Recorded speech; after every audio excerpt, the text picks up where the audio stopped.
2023 was an excellent year for cinema. It marks the first time in a long time that the box office wasn't dominated by sequels and extended universe movies.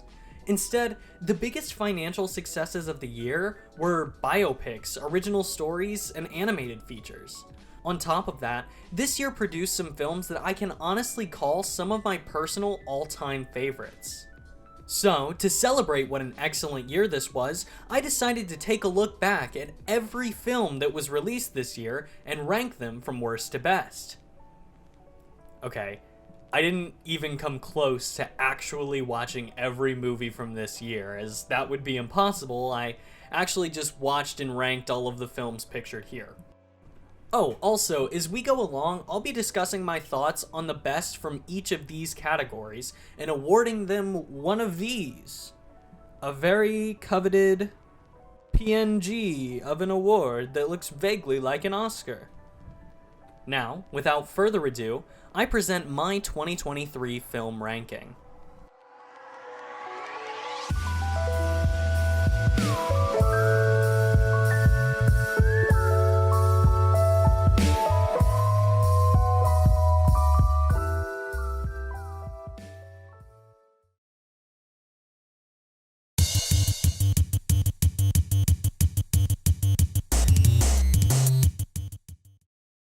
Well, something had to be in last. And honestly, I think it's a testament to how good this year was for a movie like this to be in last place. We Have a Ghost should have been a solid movie. With a star-studded cast featuring Anthony Mackie, Daniel Harbour, Jennifer Coolidge, and even Dr. Phil of all people, it's hard to see why this one would be so low on the list. But stop me if you've heard this one before. We Have a Ghost follows Kevin, a young man who just moved into a new house. Kevin's family doesn't really understand him because he's not really like the other kids.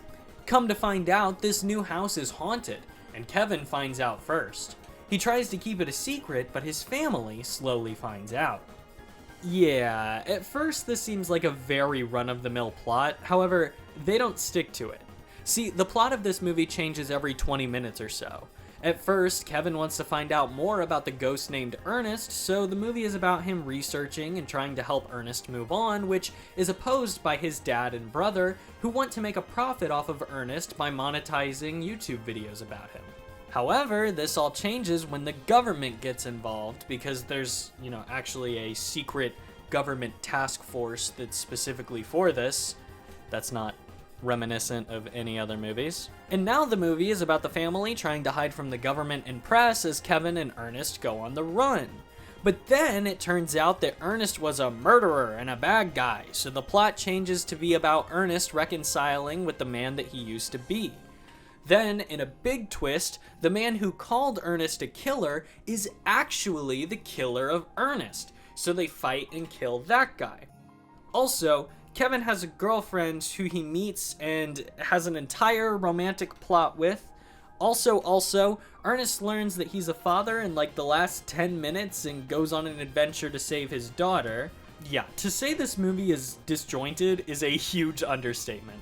This feels like several different stories crammed together in one package, and it is incredibly hard to follow. It's also well over 2 hours long, and it feels even slower than that. It's a great example of what I'd like to call an and then story. Trey Parker explains this common writing pitfall really well in a lecture that he and partner Matt Stone gave at Tisch School of the Arts in New York.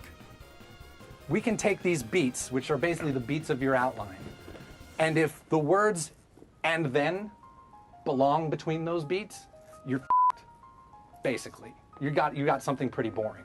What should happen between every beat that you've written down is either the word therefore or but, right? So what I'm saying is that you come up with an idea and it's like, okay, this happens, right? And then this happens. No, it should be this happens and therefore this happens. But this happens, therefore this happens. I'll leave a link to the rest of that presentation in the description and the iCard if I can get the iCard to work, if you're interested. But that's not to say that We Have a Ghost isn't without positive aspects as well. The effects are fun, the acting is solid as expected, and the chemistry between all of them feels incredibly genuine. I wish they'd adapted this into a show or something where each of the various plots could get some room to breathe and they could fix up some of the pacing issues. Overall, not a terrible film, just the worst of an amazing year and not one that I'd recommend.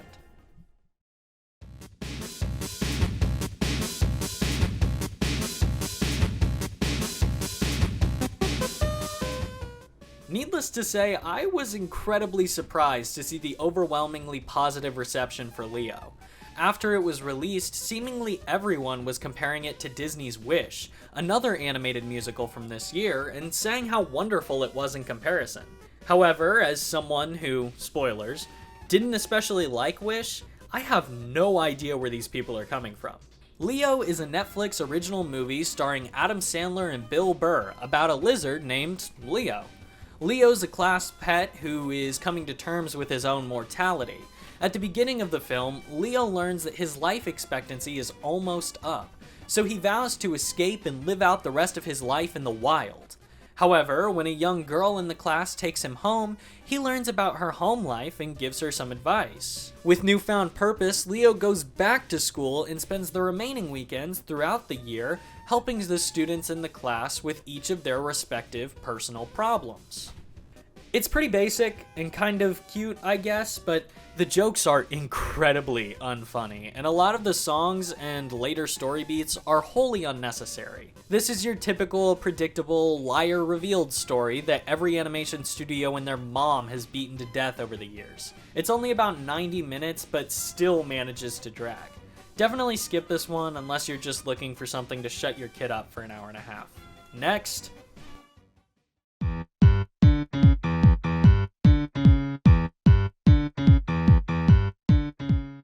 Yet another animated feature that I don't get the hype for. Now, I'll admit that the villains are fun and some of the jokes are funny. Like, for example, Branch is a confirmed drug, or I guess ring pop addict, who relapses at the climax of this movie, which made me laugh harder than I expected to at Trolls 3. However, those elements couldn't save this basic, unapologetically annoying, and fundamentally broken film. Trolls 3 is about Branch and Poppy going on yet another adventure with Branch's long-lost brothers and Poppy's long-lost sister, and yeah, I'm not writing a whole recap for this. This premise is awfully overplayed and honestly adds nothing to it. Not to mention, it breaks Trolls canon by saying that Branch still sang post-Grandma Death later on in the film, so what was that about? Grandma Death is like all I remember from the Trolls movies. Trolls Band Together is the result of a company pandering to kids of a generation with record-low attention spans. The fast pace and aggressively bright colors feel more like watching a children's sensory video than an actual movie. The voice cast does fine, the music is catchy, and the animation is quality, so basically everything that you can throw money at to make good is good here. But money can't write a good story or pay for better execution, and neither could DreamWorks with this disappointing offering. I'm starting to wonder who actually made Puss in Boots 2.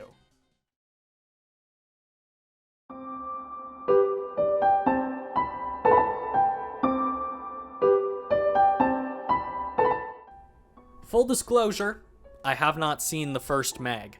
When it released a couple years ago, it just seemed like your run-of-the-mill Jaws wannabe, and from what I've heard from friends who've seen the movie, that's exactly what it is. However, the ads for the Meg 2 seemed incredibly promising. The over-the-top goofiness really gripped me, so I knew I had to check this one out. Unfortunately, the advertising can be misleading.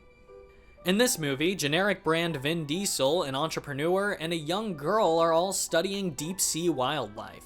It's established pretty early on that the entrepreneur character is quite a daredevil, the young girl is a bit of a rebel, and worse Vin Diesel is just Vin Diesel. Anyway, the gang goes down in a submarine to study a new section of the ocean when some bad guys shoot down the ship or something? I don't know. I can't be bothered to look up elements of the plot from the Meg 2. So there's like this league of bad guy scientists that the group has to defeat, but they take over the research lab while the gang is stranded on the ocean floor, and this part of the movie is just painfully boring.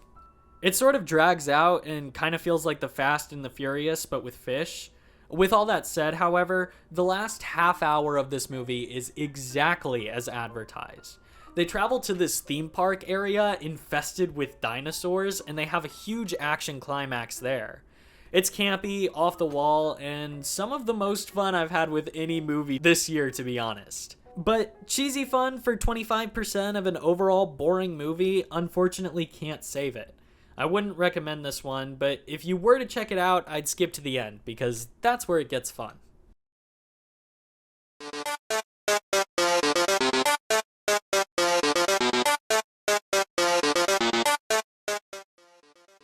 I grew up on the Indiana Jones films. My cousin has had an obsession since we were kids, so I've seen every movie several times by proxy. I echo the same sentiment as everyone else. The first three are great, but the Crystal Skull is weird. With that said, I'd rather watch the Crystal Skull 1,000 times before seeing Indiana Jones 5 again.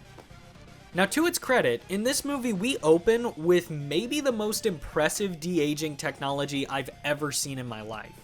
Indiana Jones is a young man with his scientist best friend, who's never been mentioned before, fighting for the titular Dial of Destiny on a moving train. And this is easily the best part of the movie. It's classic Indiana Jones with impressive CGI, cool fight choreography, an amazing action set piece, and... oh.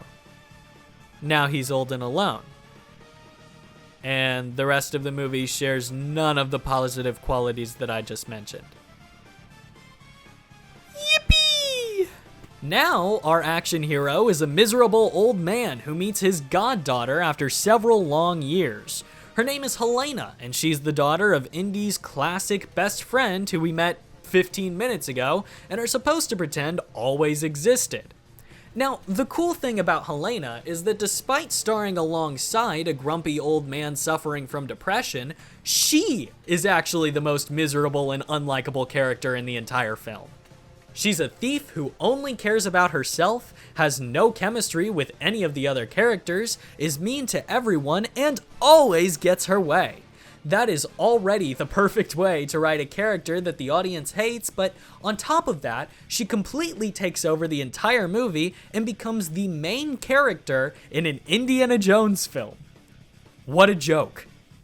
And unfortunately, a bastardized version of Indiana Jones, an annoying new character, aren't even the worst parts of this movie. This movie is 2.5 hours, the longest of any Indiana Jones film before. Now, I know I've been complaining about runtime a lot throughout this video, but the time itself is not the problem. It's how it's spent. For example, Oppenheimer, which we'll talk about later on the list, is 3 hours long, but feels 10 times shorter because every scene is necessary and engaging in the overall narrative. Indiana Jones, on the other hand, has a 10-minute long chase scene with Helena's ex that adds absolutely nothing. They get no information out of her ex never comes back, her ex is not a character we've seen before and expect an explanation from. It's just here because 2 hours and 20 minutes apparently wasn't long enough.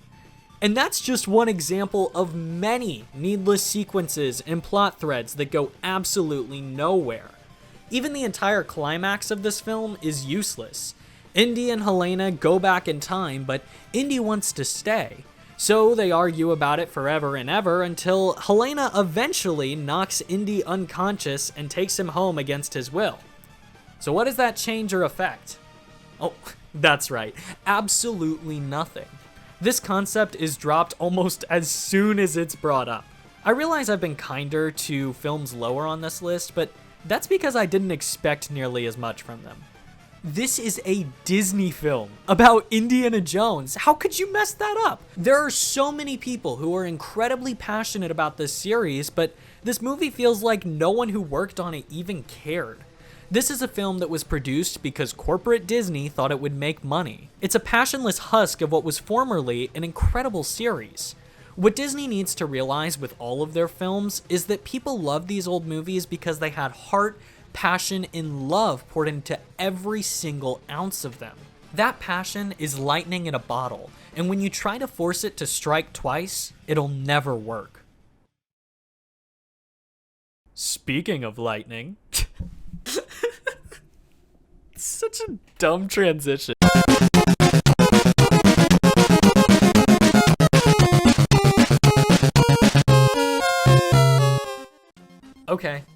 let's address the elephant in the room. I love superheroes. I am incredibly biased because comic book reading, collecting, and adapting is kind of my favorite thing ever. With that said, however, I'm not blindly supportive. Because they matter so much to me, it feels so much more personal when they fail. And this movie represents almost everything that is wrong with the now dead DC Extended Universe. Pointless cameos? Check. Boring villains? Check. People acting out of character? Check, check, check, check, check. Shazam 2 is a great example of a movie that no one asked for. It is a pointless sequel that adds nothing to the overall story and rides off the back of the much better first movie. This movie has two main plots. One is about this new, evil band of sisters who want the MacGuffin to take over the world and become all-powerful. Ooh, how scary and original, wow. And the other plot is good. Billy has finally allowed himself to become attached to this new adopted family, and now that they share powers, he wants to work together to save the world the same way forever. When he actually gets screen time, Asher Angel expertly portrays a young man who's scared of losing the people in his life. A young man whose life has been nothing but change, and now he's ready to be happy just like this forever. However, when Zachary Levi takes over as Billy, the character loses several layers of complexity. Levi has no idea how to play Billy seriously. Every scene has to be a joke about him being a kid in an adult man's body, and it makes it much harder to care. Levi and Angel seem to be in a constant fight to help or hurt the relatability of Billy's character. Despite that, this part of the movie is actually really solid. Unfortunately, it barely even happens. This side of the plot is present at the beginning of the film, but then it gets sidelined for these villains whose name I've already forgotten for the next couple hours. Then, at the end of the movie, they pick up this plotline again and resolve it by having Billy give a "Today I Learned" speech, after your typical sacrifice and resurrection trope that happens in all of these movies. This is so frustrating, because they introduce the problem for Billy's arc, then skip straight to the resolution with absolutely nothing of substance in between. The whole evil villain ends the world part of this movie didn't even need to happen. They genuinely could have just had this be a movie about Billy doing everything he can to keep things the same while the world changes around him, and it would have been exponentially better. Look, people don't love the first Shazam movie because of this bald guy and his 7 deadly sins inspired monsters. They love it because it's funny, personal, and despite the outlandish premise, it feels real. This is just the start and end of a good movie with the rest filled in by ChatGPT.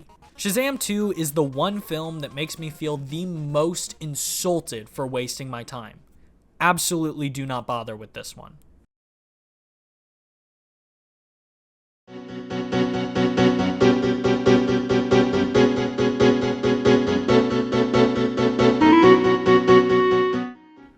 From one bad superhero movie to the next. Okay, let's do a thought exercise.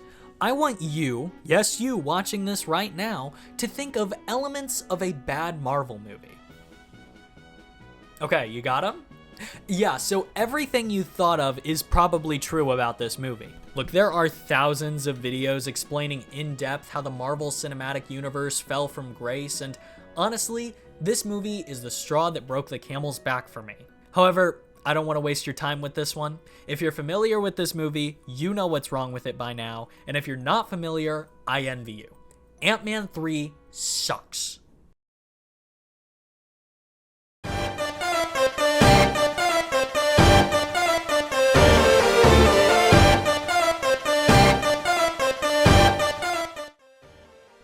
Yeah, I put this one lower than Wish. Unpopular opinion, but dear lord is this movie bad. I want to stress before we get into the review that Pixar is my favorite film studio of all time. They single-handedly inspired me to pursue film as a kid, and their seemingly unwavering creativity and passion is everything that I look for in a movie studio. Or at least that's what I did admire. Elemental is a Pixar movie that dares to ask the question, what if elements had emotions? They're really running out of ideas now. Our main character, Ember, is a fire person and second-generation immigrant from, get this, Fireland. She lives in Element City, and runs a shop called The Fireplace with her parents. The allegory is pretty obvious here. They live in a city that's supposed to be designed to suit every other element's needs except for the fire people, isolating them. However, this isn't exemplified well at all because Element City is just a human city. We never get to see how this place is made specifically to cater to other elements in creative ways. We just see how it isn't made for fire people because obviously they're a fire hazard, as they would be in every other normal human city. Anyway, eventually Ember meets Wade, a water person and city inspector. Wade picks up on several violations and things within the fireplace that are not up to code, so he regrettably tells Ember that he has to report his findings. Ember obviously wants to handle this and not let her parents find out or lose the business, so there's the inciting conflict for this movie. Now, here's my problem with this. Wade is just kind of the worst. Everything he does to show how sorry he is in the beginning comes off as mean-spirited and sarcastic. He's an unlikable guy because of his words, actions, and constant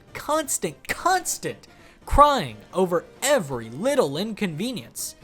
That's kind of the main joke with him, but it's incredibly unfunny and often inappropriate. This would be fine if Wade were supposed to be the antagonist, I guess, as the conflict I laid out a moment ago would suggest. However, immediately after his report is filed, Wade has a sudden change of heart, and the viewer is supposed to like him, as is Ember. However, his condescending tone and whiny behavior never ceases throughout the movie, leading to an unlikable secondary main character and confusing love plot. Oh yeah, I forgot to mention this, but Elemental is inexplicably a romance, which makes absolutely no sense to me. If the story of the film is supposed to be about Ember trying to save her family's business as a second-generation immigrant in a world that's not welcoming to people like her, as the writer of the film claims, then that's what it should be about. However, this whole concept that it was sold as takes a huge backseat to the predictable romance between Wade and Ember. So not only is this a problem due to Wade being unlikable, them having no chemistry, and it distracting from the main plot, but it also blatantly takes away from what the creative team wanted this movie to be about. Look, admittedly, Elemental probably isn't as bad as some of the other movies later on this list when put into a vacuum. I just especially dislike it because of how personally upsetting it is to see Pixar, of all studios, become creatively bankrupt, and this movie is such an example of that. I could go on about how unfunny, boring, and played out Elemental is, but honestly, I don't have the energy for it. It's a pretty, non-musical movie that'll shut your kids up for a few hours. My nephew loves it, so if you're a parent and want to turn on something simple and safe for your kids, Elemental is fine for that. But if you're anyone else, just watch Turning Red instead. It's heavily underrated and way more fun.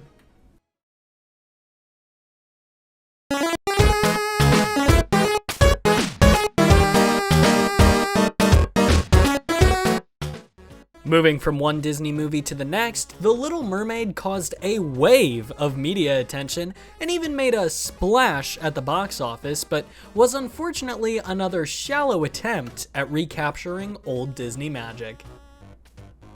Because it takes place in the water. Look, it's no secret that I have a strong distaste for these live-action Disney remakes. They often range anywhere from mediocre to bad and just reek of corporate Disney executives trying to grossly capitalize off of nostalgia, which ultimately results in an insult to the artistic integrity of the film industry as a whole. Okay, but that said, I kinda had fun with this one. Like, yeah, there are awkward moments. The Lin-Manuel song made me want to rip my ears off. Remember the swamp? Remember my song in the swamp when I was like, whap, chicka, whap, whap, chicka, whap. Halle Bailey can't act to save her life, sorry not sorry, and if I see Awkwafina one more time, I think I will explode. But there's actually plenty to like here, and a surprising amount of new content as well. For example, I think Jonah Hauer-King was magnificent as Prince Eric, and the writers even went the extra mile to add some much needed depth to this character. It was incredibly beneficial in helping me personally feel the connection between him and Ariel. He was no longer just your typical pretty man character. And I think that's a really big testament to the quality of this movie, and that the core of the movie, which is this relationship, is arguably more believable here than it was in the original. Also, very hot take here, but I was never really a fan of the Little Mermaid soundtrack. It was always one of my least favorite Disney musicals. However, I'm not afraid to say that Halle Bailey and Melissa McCarthy killed these vocal performances. I mentioned earlier that I wasn't a huge fan of Bailey's acting in this one, but I honestly think that's more of the fault of the director, as it seemed she genuinely just didn't know what to do in most scenes. But, to her credit, I adore her voice. It's arguably better than the original actress, and I think Melissa's vocals as Ursula are undoubtedly better than the original. Fight me in the comments if you want, but the live-action vocal performances turn this soundtrack into regular listening for me, which, again, it had never been before.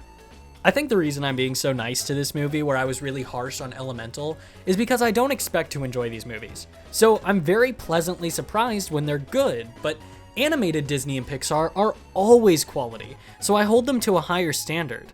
I wouldn't say that this is a better version than the original in my opinion, however, it still offers new elements that may cause others to enjoy it more. Also to its credit, the longer runtime was not at all felt for me. I just had a lot of fun with this one, so check it out if you're a Disney fan.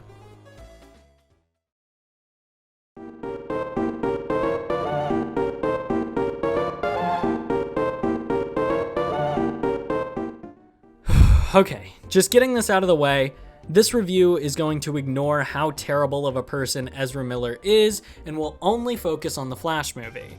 As mentioned earlier, I'm in love with DC Comics. They are my favorite thing ever.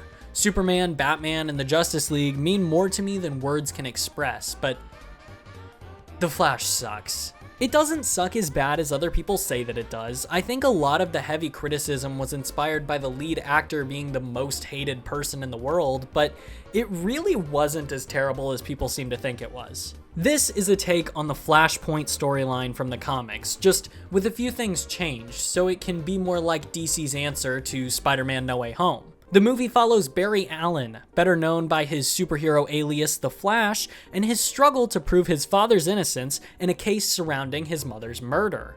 As the future of his dad's freedom looks bleaker, Barry ends up going back in time to save his mother's life, but rather predictably, this all goes wrong and he messes up the timeline, creating a multiverse. Now, the rules of time travel in this flick do not at all make sense. For example, sometimes when Barry travels to the past, there are alternate versions of himself, and sometimes they're just not.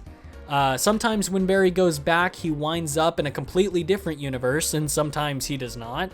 It is incredibly inconsistent and just does whatever the plot needs it to, but it does serve the plot well and helps build the emotional tension of this movie. People love to nitpick this movie to death because of the inconsistencies in the world and the leaps in logic it makes, but at its core, the emotional center of The Flash does hit home for me. I won't spoil it because I do genuinely think that it's worth watching, but it has some very touching moments, especially near the end, that I feel are not talked about enough. Another positive is the action and the score of this movie. Watching Michael Keaton as Batman may be nostalgia bait, but man, it's good nostalgia bait.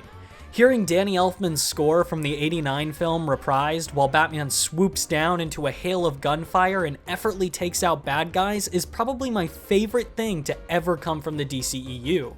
I know I'm fangirling here, but come on, that's cool. I do think that it's kind of sad that the best part of a Flash movie is Batman, but to be honest, Batman is the best part of everything he's in, so I can almost give that a pass.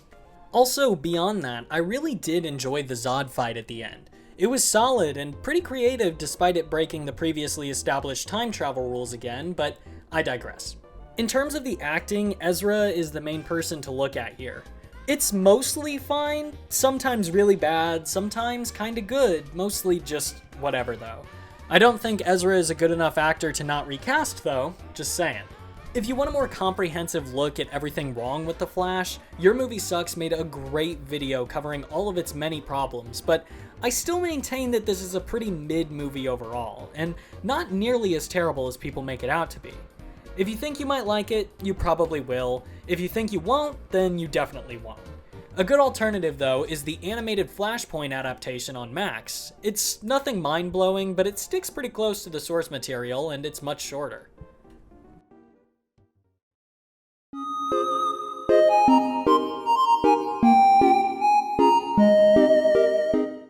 I don't really have a lot to say about this one. It was fine, but it definitely left a lot to be desired.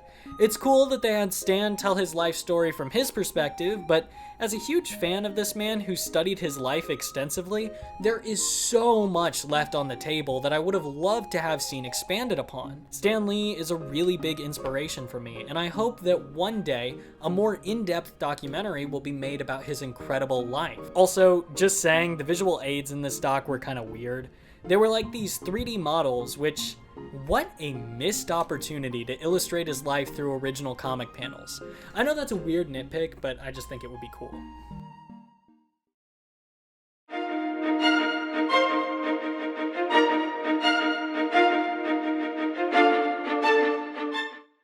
Okay, second to last disappointing Disney movie. We're almost done here, but side note, what a terrible year for them. 5 of their big movies this year are in the bottom 12 of this list. I'm honestly getting sick of talking about them, so let's just get through this one. Upon first viewing Wish, I thought it was just okay. Sort of a basic movie, but cute enough. However, it was on my drive home that I really started thinking about it, and all the little problems started piling up. I think the best way to explain this is to just go through the story beat by beat and then explain my problems as they come up. Wish is the story of Asha, a 17-year-old girl who lives in the Kingdom of Rosas, a kingdom which is, by all accounts, a complete utopia. Everyone loves the king, everyone is happy, and some lucky citizens even have their deepest heart's desire granted by the magical King Magnifico. These are called wishes, and one is granted at least once a month, but sometimes more, meaning throughout Asha's life she's seen at bare minimum 204 people get what they want most in life. Please keep this in mind as it will come up later. In this world, wishes are physical objects that are produced by a person's soul. When an adult immigrates to the kingdom, or when a child born there turns 18, they can choose to partake in a wishing ceremony in which they give their wish to King Magnifico in the hopes that he will one day grant it. The catch is, the wisher will forget what they wished for when they make the choice to give it up to him. Now, that's not a malevolent element, it's just how the magic works. Keep all that exposition in mind as we transition back to Asha. Asha's grandfather just turned 100 years old, and she wants nothing more than for his wish to be granted before he passes. Coincidentally, King Magnifico is hosting interviews for a new apprentice. Asha is one of the interviewees, and after being hyped up by her 7 best friends, she meets the king for the interview. Now, back on those 7 best friends, they are never shown apart from one another, and have next to no personalities. They're one note at best, and could have easily been split into 2 more in-depth characters, instead of this cloud of 7 shallow people that hog the screen way too often, but I digress. Asha does great in her interview, despite her being timid, quirky, and overall a bit Rapunzel-coded. This is another thing, modern Disney only knows how to write 2 types of women. They're either strong and brave like Raya or Elsa, or they're quirky and socially awkward like the aforementioned Rapunzel, Anna, or Asha. And it's honestly getting exhausting. The 3 latter mentioned characters are so similar, in fact, that they're basically the same person. This trope at least made sense for people like Anna or Rapunzel because they were isolated from society, but Asha is just like this for the sake of being a funny, relatable woman. However, this Rapunzel coding simply ceases to exist after the first 20 minutes or so, and her personality becomes closer to Raya or Elsa, just with less substance. Anyway, after the interview, King Magnifico starts telling Asha about the wishing process. Asha, wasting no time, cuts him off and rudely asks for him to grant her grandfather's wish. He gets a bit frustrated, but reluctantly agrees to take a look at the wish. Asha's grandpa wished to influence the next generation. Magnifico refuses to grant the wish and explains that this is because the wish is too general. If granted, he'll influence them how, and to do what. The magic needs to be specific so it doesn't result in dangerous outcomes for the people of Rosas. He also tells Asha that he tends to choose wishes that he's certain will benefit the community, and he chooses not to grant the wishes that could potentially hurt the kingdom. Asha then argues with him that all wishes should be granted, or at least returned if they're not going to be granted, and she gets quite angry with him and ends up losing the internship as a result. Now, hot take I guess, but Magnifico is just right for doing this. Like, in the background of this scene, you can see a wish depicting a man conquering a piece of land. Like, obviously that wish should not be granted. What if he takes over this utopian kingdom and it falls? What if people get hurt? Is that really what's the best for Rosas? Also, I don't see what's so evil about a king prioritizing the safety of his people over the wishes of an entitled 17-year-old girl. And this is really my biggest gripe with the entire movie. The villain is right, or at the very least morally ambiguous, but the story plays him up to be like Jafar or the evil queen.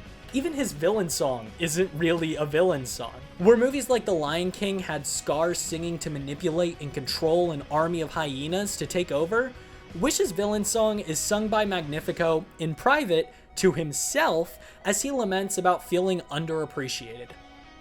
What?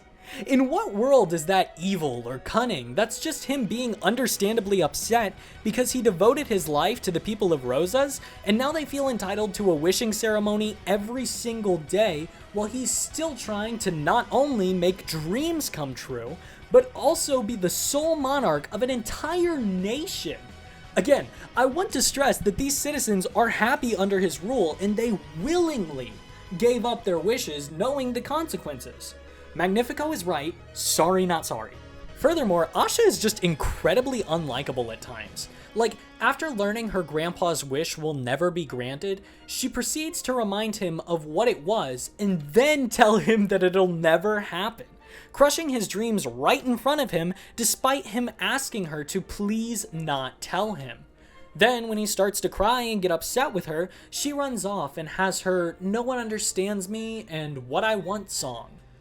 That's not earned. This isn't about you, Asha. Also, this plot thread is later completely disregarded when the grandpa agrees that Asha was right the entire time. Asha learns nothing throughout the entire movie, and Magnifico, despite being right, becomes comically evil on a dime as soon as the plot calls for it about halfway through the movie for no reason at all. Now, I've complained a lot. I've shared a ton of my problems with this movie, and I didn't even scratch the surface of my nitpicks I have. Like the music, the humor, or the extent of the characters being bipolar. However, all of that pales in comparison to the worst part of the entire movie. At the end, they try to use this as a way to intertwine every previous Disney movie as a whole Disney cinematic universe. The animal sidekick goes on to found Zootopia. The 7 friends become the dwarves, I guess? Magnifico becomes the magic mirror. Peter Pan is just kinda there because I guess they couldn't think of anything clever with him.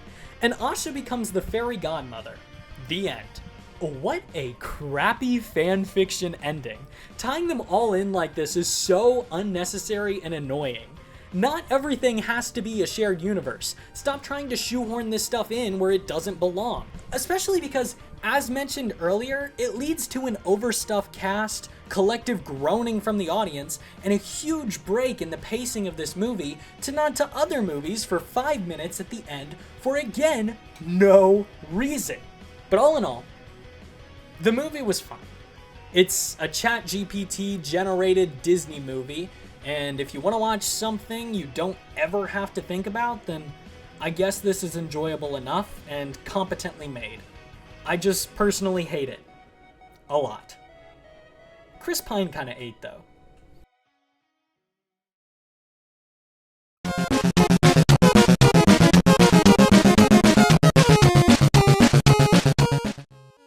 Look, I hate these animated Diary of a Wimpy Kid movies as much as the next guy, but hear me out. This one's actually pretty solid. In this movie, Greg and Rowley are outside playing in the snow when they accidentally destroy a snowplow with a giant snowball. it's just as goofy as it sounds. They run away and try to hide the evidence before getting snowed into their homes for a couple weeks. Also, Greg desperately wants this new video game console. Wacky hijinks ensue as they always do in these movies, and in the end, Greg meets the lady who owned the plow that he destroyed and learns that that was her side job and how she intended to get presents for her kids that holiday. Well, Greg ends up getting his game console, but decides to give it to her as a selfless apology. It's a sweet message about giving and stays pretty funny throughout. Additionally, the characters keep their development from the previous films, specifically Roderick, who's a much kinder older brother to Greg, but still very much himself, which is appreciated. Also, the animation looks leagues better compared to the last two, particularly the lighting of some of these shots. I can't get over it. It'll never look as good as that test animation, but some of these shots are genuinely beautiful. This is a good movie, and the first on the list that I actually intend on rewatching, so congrats to Wimpy Kid.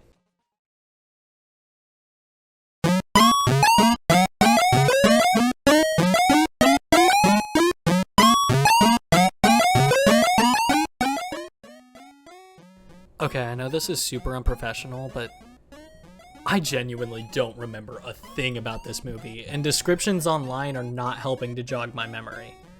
I know that it made my mom cry, and I thought it was a nice, simple romance movie, but that is literally all I can tell you. I know I liked it, but it was definitely forgettable, hence me, well, forgetting it entirely, but this is its place on the list, because that's where I put it immediately after watching, so next movie.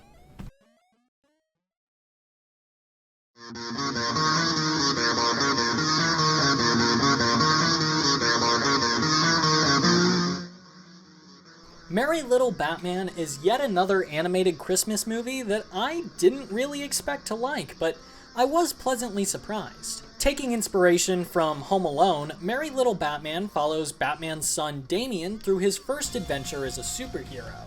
In this universe, Damian is much more sweet and innocent than we're typically used to from his character. He's just your typical quirky 10-year-old boy, and Batman plays the role of the overprotective parent, which is also quite out of character. So, before Damian was born, Batman worked overtime to ensure that Gotham was safe for his son when he finally got here. Turns out, Bats did this so well that he managed to eliminate crime from Gotham City as a whole.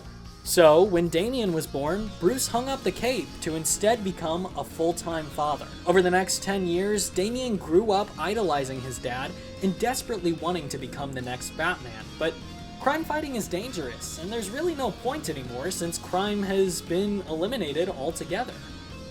Or so we've been told. Bruce receives a call from the Justice League that they need him to investigate a disturbance far away on Christmas Eve. In spite of his protests, Bruce reluctantly agrees to take on the mission and promises Damian that he'll be back in time for Christmas. However, while Batman is away, the house gets invaded by two sneaky burglars, and Damian must defend the home. He does a pretty good job, but they still get away with his utility belt. Seeing this as an opportunity to prove himself as a hero, Damian dons a bat suit and goes into the city to reclaim his stolen belt and take down those criminals. This movie is just plain fun. The visual style seems to be pretty hit or miss with most people, but I thought it was just sort of okay. It's very reminiscent of a 2010s Cartoon Network show. Also, the voice acting is pretty solid as well. I particularly liked Luke Wilson as this version of Batman. I don't think he'd really fit in any other universe as the character, but he does work particularly well in this role. My favorite part was being able to see all of the classic Batman villains return, but post-retirement age. Poison Ivy has gray hair, the Penguin rides a mobility scooter, and it's all pretty funny and unexpected, but I quite liked the recurring visual gag. Overall, this is a pretty cute Christmas movie that young kids and fans of Batman will seriously enjoy, so give it a chance this holiday season. Oh, also the many jokes and references to Batman's goofy history were much appreciated.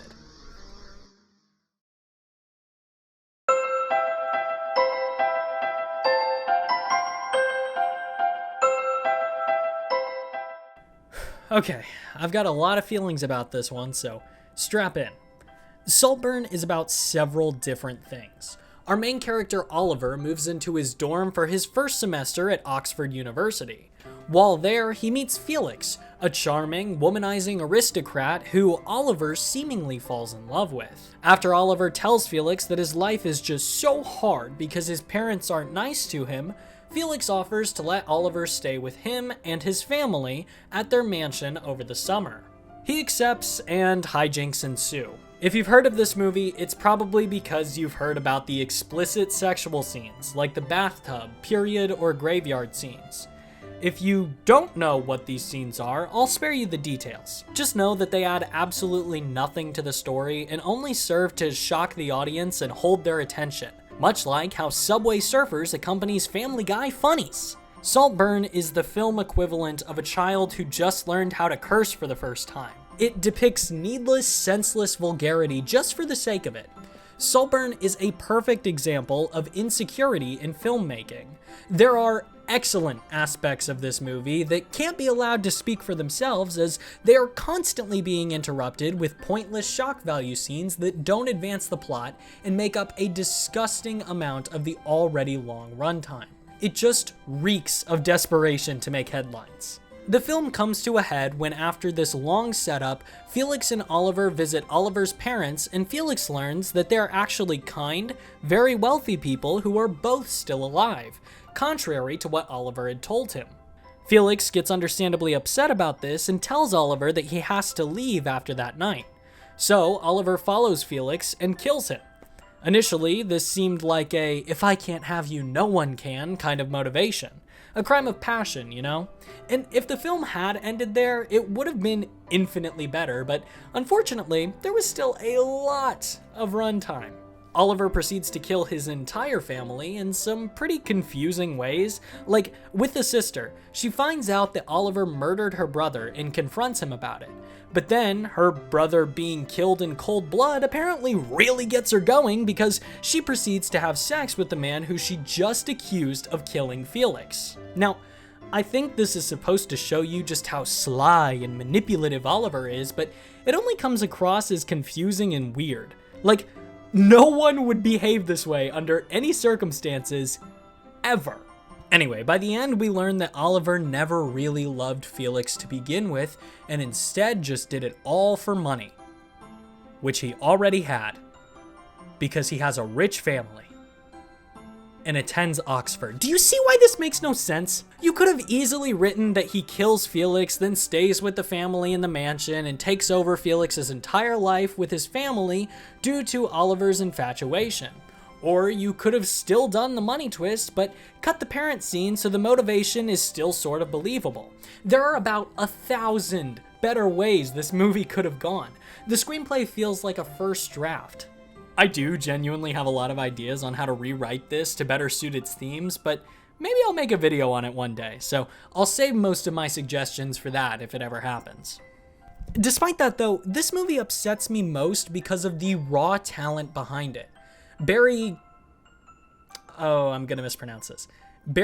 Keoghan, maybe Barry Keoghan, the Joker, and especially Jacob Elordi slay in these roles, but even more impressive than that are the visuals. Linus Sandgren's cinematography in this movie is some of the best work I've ever seen. He took a messy, ugly movie and just turned it into this visual feast. I loved every second of the visual aspect of this movie, and honestly, I'd gladly rewatch it on mute because those visuals are to die for, even in spite of the lackluster story. Which is why, despite my many problems with this one, I have to give it one of the first Copy Awards. Isn't that a cute name? I liked it. Anyway, the Copy Award for Best Cinematography goes to Linus Sandgren for Saltburn. Yippee! Yay! Wahoo! Don't watch the movie though.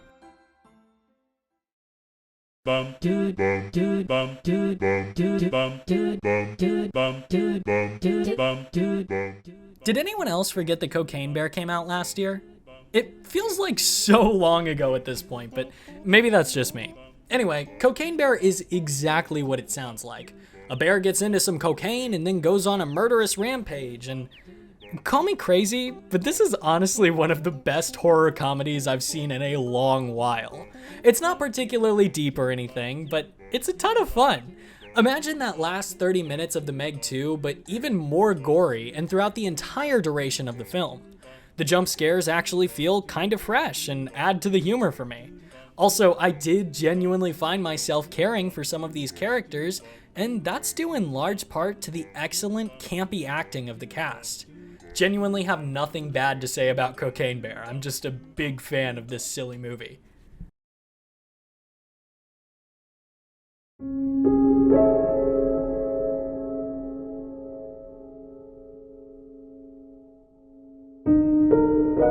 Okay, so top 10 movies that not a single person asked for. Number 1. Fully expected to hate this one, but was really surprised by the heart and humor in it. Ben Mathias, played expertly by Lakeith Stanfield, is a tour guide and former ghost hunter. Now, before I go more into this recap, I want to stress that he is my runner-up for Best Actor this year. Yes, this is not the best movie in the world, but I genuinely can't remember the last time I was so amazed by an actor's raw talent. He just kills it here. Anyway, even though he swore to never hunt ghosts again, he gets a call from this family living in the titular haunted mansion to come investigate for a large sum of money. He does so half-heartedly, but it's later revealed that upon entering the house, he cannot leave. So, he and the homeowners invite an ensemble of people to help them uncover the mystery of the house before they all get stuck there forever. This one has a surprising amount of genuine horror elements that kept me interested. It reminded me a lot of that Goosebumps movie that was released a few years ago. It's a pretty solid introduction to horror for kids. I will say that kids might get bored a bit when it slows down some halfway through, but it definitely held my attention. I thought it was funny, and overall really glad I watched it, so check it out on Disney+.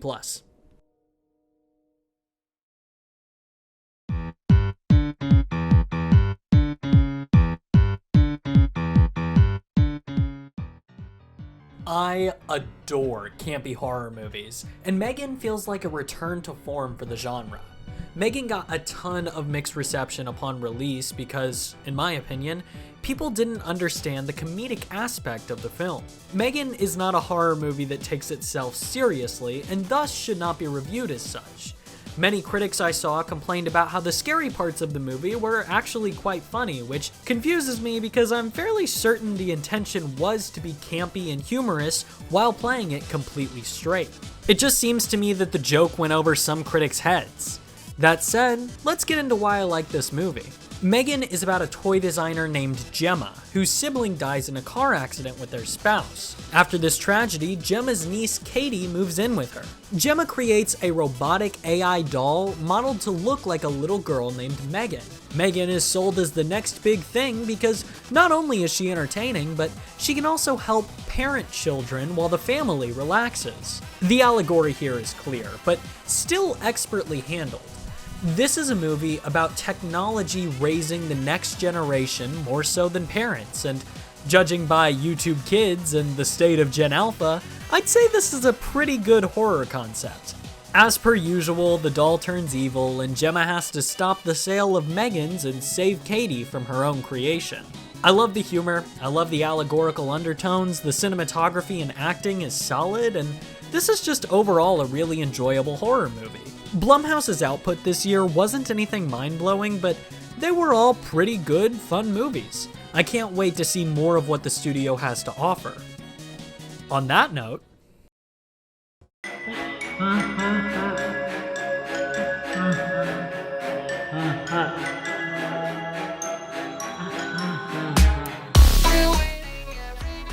yeah, so needless to say, I was pretty excited about this one.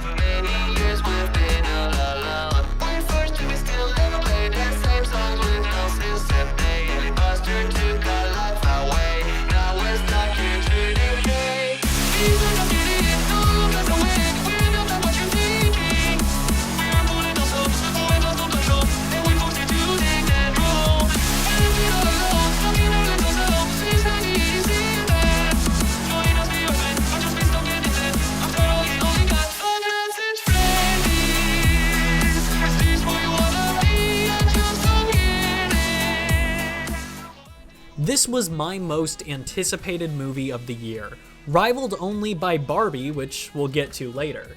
My friends and I all met up, and I just want to say that despite this being far from the best movie of the last year, this was easily my favorite movie-going experience from 2023.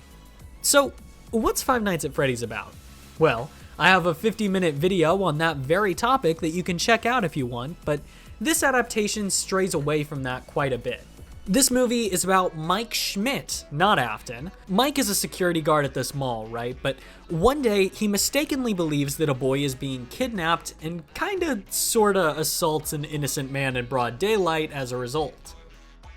So he gets fired, and now he meets with this nice man to find a new job. He reluctantly agrees to take night shifts at this abandoned pizza restaurant called Freddy Fazbear's Pizza. See, nights are especially problematic for the already troubled lead because of his young sister Abby. Their parents passed away, and Abby's in Mike's care. However, their aunt desperately wants to have custody instead of Mike, so he has to continuously prove himself to be a good caretaker. Eventually, Mike takes Abby to Freddy's, where she befriends the possessed, run-down animatronics who reside there, and through this friendship, they learn more about Mike's past and the sinister backstory of Freddy Fazbear's Pizza. Okay, I'm just gonna say it. Movie's not great. Don't get me wrong, I'm in love with it, but I recognize that my love for it has a lot to do with me being such a huge fanboy. That said, there are a lot of positives. The effects are almost completely practical, and Jim Henson's Creature Shop absolutely killed it when bringing these animatronics to life. The acting is of course on point as expected, love you Josh. But beyond just him, I was quite impressed by Piper Rubio as Abby. I think she was great in her role, especially for being only 8 years old. Like, that genuinely blows my mind. She's my runner-up for the Best New Actress award, and I think her career should definitely be looked at as she gets more roles from here on. This movie also had bits of humor, good action, and fan service that were greatly appreciated. And lastly, this movie had a great amount of heart and passion poured into it for so long, and it really shows. I love you, Five Nights at Freddy's. Okay, now I'm gonna tear it to pieces. There are so many unresolved plot threads. The movie doesn't have a satisfying conclusion as it just kinda ends. The Springlock scene was unfortunately kinda lame. Despite clearly having a lot of fun and being the love of my life, Matthew Lillard really did not bring his A game once the gloves were off and he donned the spring Bonnie suit. We'll never get that perfect, iconic horror moment again, and I really wish they would have just done a few more takes to make it perfect. The horror elements weren't nearly as prominent as I'd hoped, but contrary to public opinion, I did like that the animatronics behaved like children, seeing as how, well, they are. I would have liked this to have been closer to the game's storyline as well, which I know isn't a particularly fair criticism because I'm not judging the movie on its own merit, but come on. There are elements from the game lore that would have made this so much better, and I'm sorry, but I really don't like Vanessa here. Call me whatever the FNAF equivalent of a Gen 1er is all you want, but she shouldn't have been here, or at the very least she should have been handled very differently. Okay, I think that's about everything. I'm sorry, I promise all of the criticism comes from a place of love and a want for these movies to be perfect, but I did genuinely really enjoy it, unlike some others. What's your take on the movie? I don't like it. I don't enjoy the entirely different plot with the same characters. It upsets me. It makes me mad. Because if it was a solid plot that didn't have different interpretations all the time, then it wouldn't be annoying to just have an openly wrong interpretation be the entire movie. Because there's so many different viable options that you could have done that would have at least kind of fit. But instead, you take this character and you say, nope, I'm gonna switch and I'm gonna make these people entirely irrelevant. Just living collateral.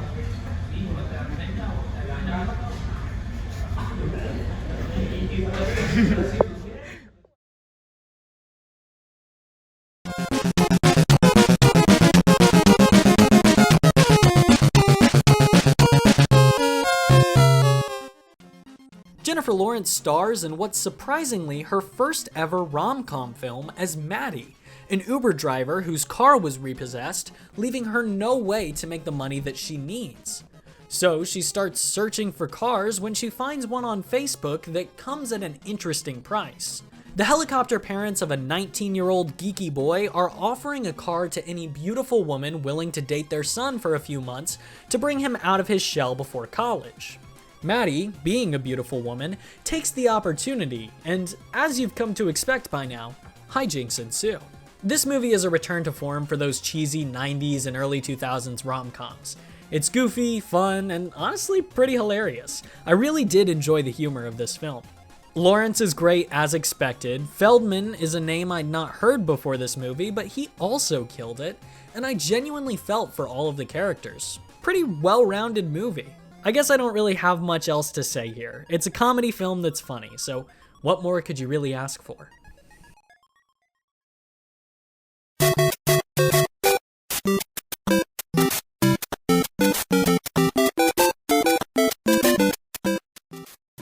The Super Mario Bros. Movie is an event that I'll never forget.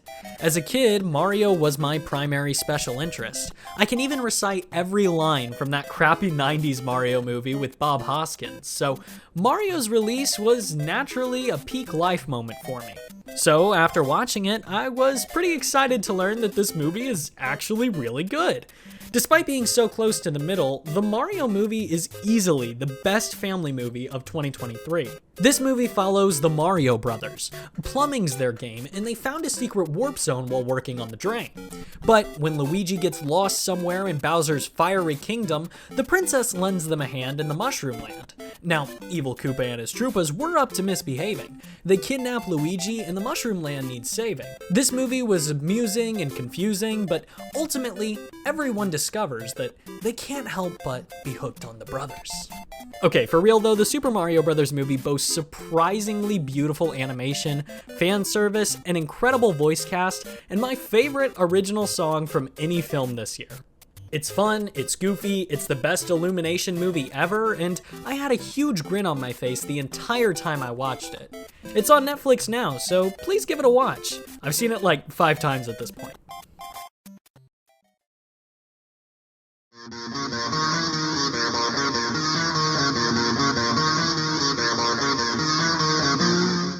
Blue Beetle flopping at the box office is the greatest crime ever committed by man. Blue Beetle stars Zola... Okay, I gotta... Maridueña is how it would be said in Maridueña. Spanish. Solo But Maridueña. in English to say it as Solo Maridueña. Solo Maridueña. Yeah! I'm so white, I can't. Blue Beetle stars Xolo Maridueña as Jaime Reyes, your typical hardworking teen with a tight-knit family. One day, Jaime meets a woman who's seemingly being chased. She tells him to take a small box from her and hide it. Jaime questions this at first, but inevitably obliges. He takes the box home and tells his family about his weird experience. They pressure him to open it despite the mysterious woman asking him not to, and he does so, leading to the coolest suit-up scene in a superhero movie since Iron Man. This is where we're introduced to the Scarab, a piece of ancient alien technology that works similarly to the symbiote from Marvel Comics, in that it's a parasite of sorts which bonds with a chosen host. However, unlike the symbiote, the Scarab is very picky about who it takes on as its host. The cool thing about Blue Beetle is that he can do literally anything his mind can think of with this suit, leading to endless possibilities from the creative team. As you'd expect, Jaime has to find a way to detach himself from the Scarab and keep the technology away from the people that the woman was attempting to hide it from at the beginning of the film. However, what really sets this storyline apart from others is that this hero's journey includes Jaime's non-superpowered crazy family helping him along the way. Now, his family is filled with some characters who, on paper, are very wacky and unrealistic, such as his insane genius engineer uncle played by George Lopez. But this character and the rest of Jaime's family honestly bring this whole film together in my eyes. Marvel's been struggling a lot to balance the comedic and serious tones within their films as of late, but DC's hiring of professional comics like George Lopez helps to solve this problem before it even starts, leaving you with a tonally balanced movie. Beyond just Lopez, however, the family is very much the comedic and emotional core of this movie. They play the biggest role in Jaime's character arc of maintaining his inherent goodness in the face of loss, struggle, and overwhelming adversity. But They're also the main source of laugh-out-loud moments provided by this film. Specifically, Hame's grandma. She's... Bust it down, bust it down. Nana? I advise we back away. She's something else. Review-wise, this movie is a huge mixed bag. Some people, such as myself, praise it. Others hate it, but most seem to view it as just another run-of-the-mill superhero story. That last point is one that's always brought up when discussing Blue Beetle, and honestly, it's kind of upsetting to me. Basically, every other main cape flick from this year has to do with world-ending stakes and multiversal travel and yada yada yada. However, Blue Beetle, because it draws its inspiration from the early days of comic book films, doesn't feel nearly as overstuffed as movies lower on the list like The Flash. However, notice I say draws inspiration. I'm not implying, as others seem to, that I've seen everything in this movie before. There's plenty new to love here, like the aforementioned family dynamic, the concept of the Blue Beetle being a mantle and choosing the next person to hold the name and powers, and the rarely used outside of Batman trope of the hero refusing to kill, which even Batman doesn't abide by in most of his films. I adore Blue Beetle. From its incredible acting to its heartfelt storytelling, this film is a breath of fresh air for the comic book movie genre, and it absolutely deserves to be on the top half of this list. It's on Max now, so go watch it and tell me your thoughts in the comments. I'd love to debate about this one with you guys. Oh, also, I almost forgot. That suit. This is the coolest, most comic-accurate suit I've ever seen. I love it so much.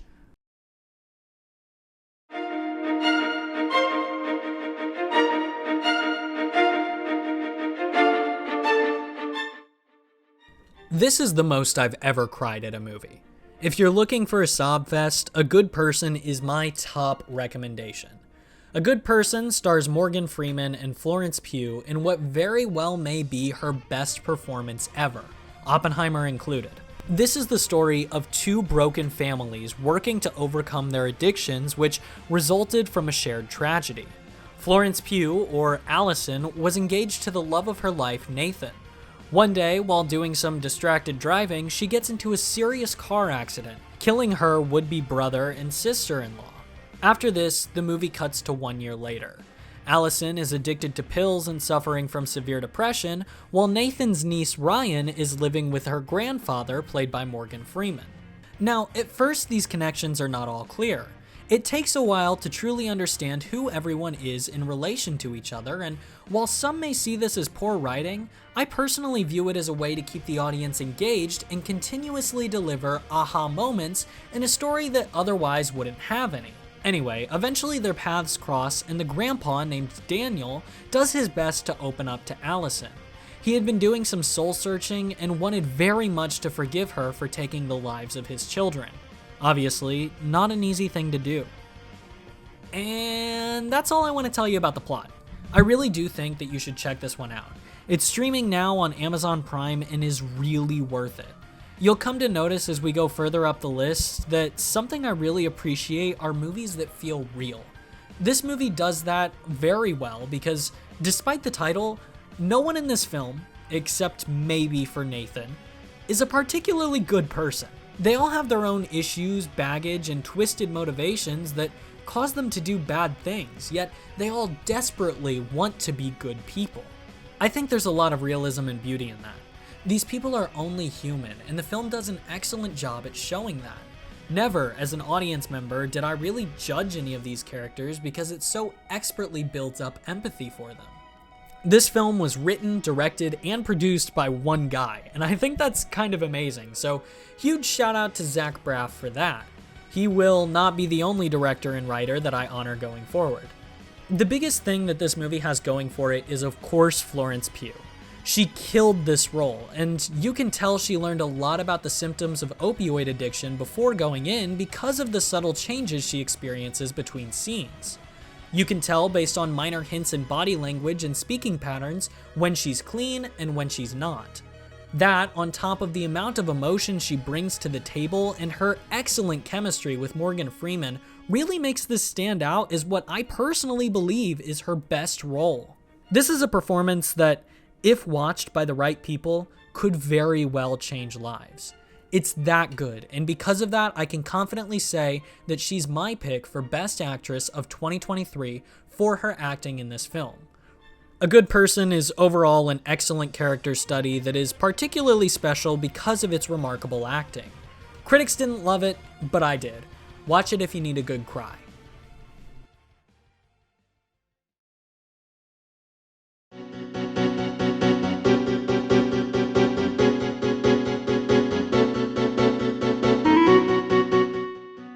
Definitely did not expect an Adam Sandler movie to be this high up on the list, but here we are.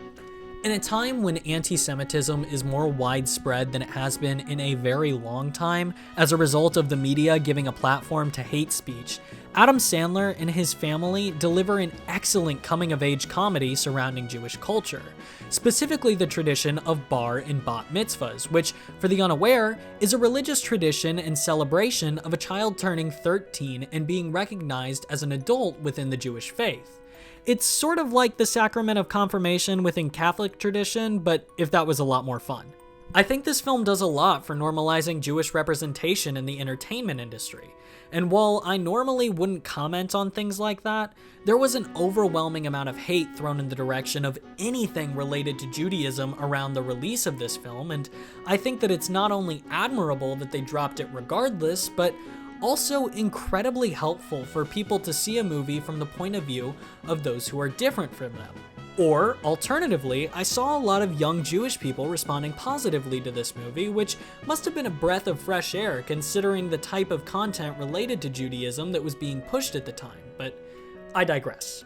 Obviously, that element has nothing to do with the quality of this movie, I just think that it's noteworthy and wanted to bring it up. You Are So Not Invited to My Bat Mitzvah is a coming-of-age story about Stacy and Lydia, played incredibly by Sunny Sandler and Samantha Lorraine. Stacy and Lydia are two best friends who do everything together. When bar and bat mitzvah season comes, however, the pressure is on for them to have the best bat mitzvahs of all. As young people do, they start planning some pretty wild ideas for their parties without much consideration for what's realistic. However, when middle school boy drama brews between the two girls, it drives a wedge in their friendship, leading to the destruction of their plans for the perfect celebration. This movie is so sweet. The characters are great, the acting is amazing, and there's not a single role that doesn't stand out as excellent here. I love the humor, the drama, how world-ending the stakes feel despite just being about two young girls, and everything else. This is a really fun movie with a clear amount of passion put behind it, and honestly is one of the best Sandler movies of all time. It's very reminiscent of another coming-of-age film that's later on this list, which I think might hurt it a bit. I saw this after that one, and in many ways it just feels so similar, but not as good. Despite that, I loved every moment of it and fully intend to watch it again.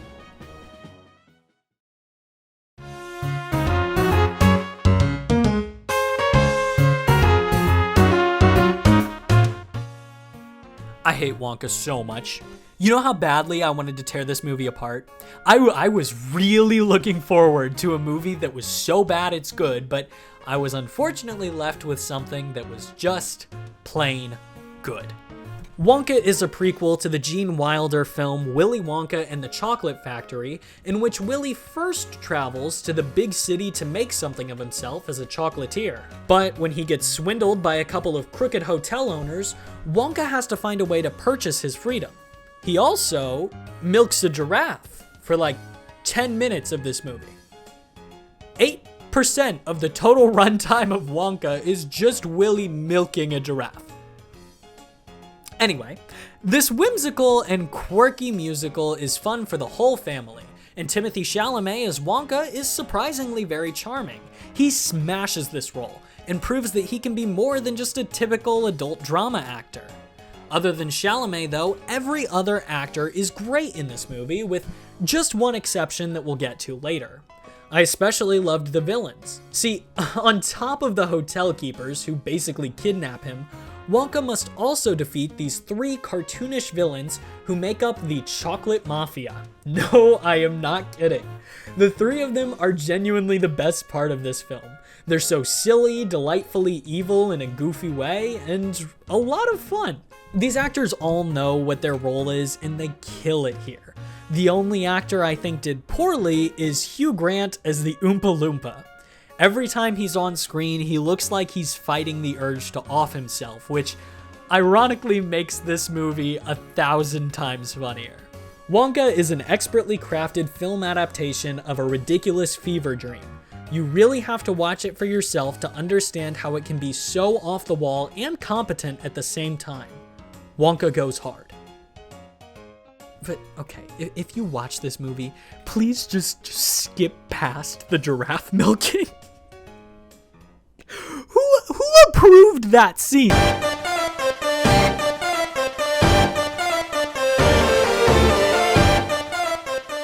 Yeah, so similarly to the Flash review, I'm just gonna briefly mention that Nicolas Cantu is a bad guy and I don't support him, so you don't have to make me aware of everything that he's done in the comments. I just want to talk about the funny turtle movie.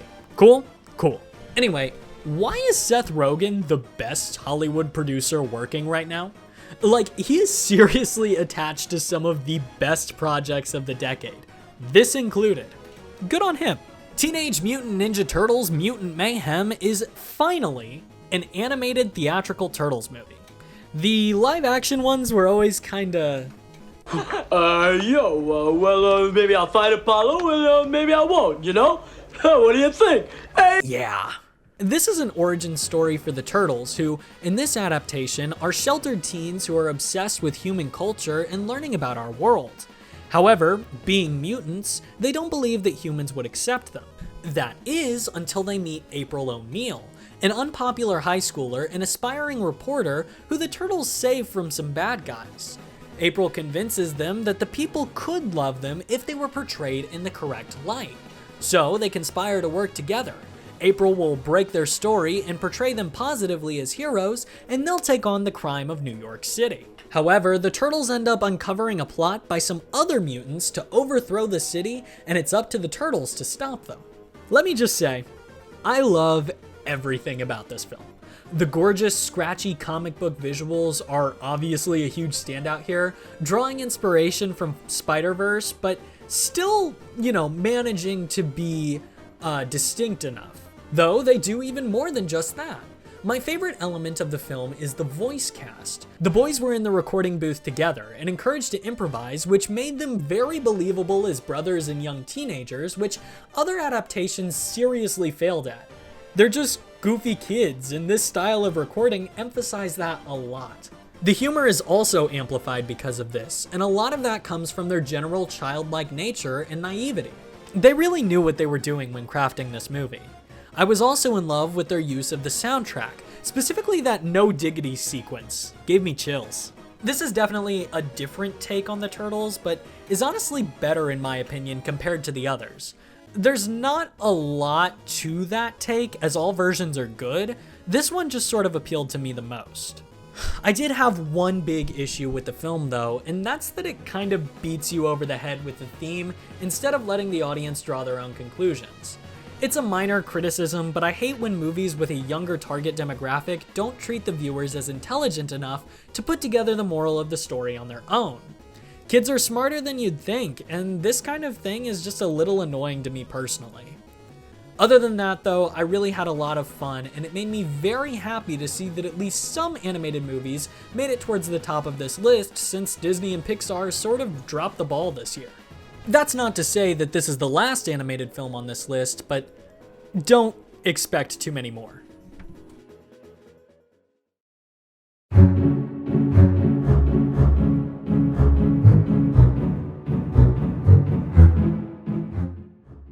I am well aware that putting Songbirds and Snakes this high is an unpopular choice.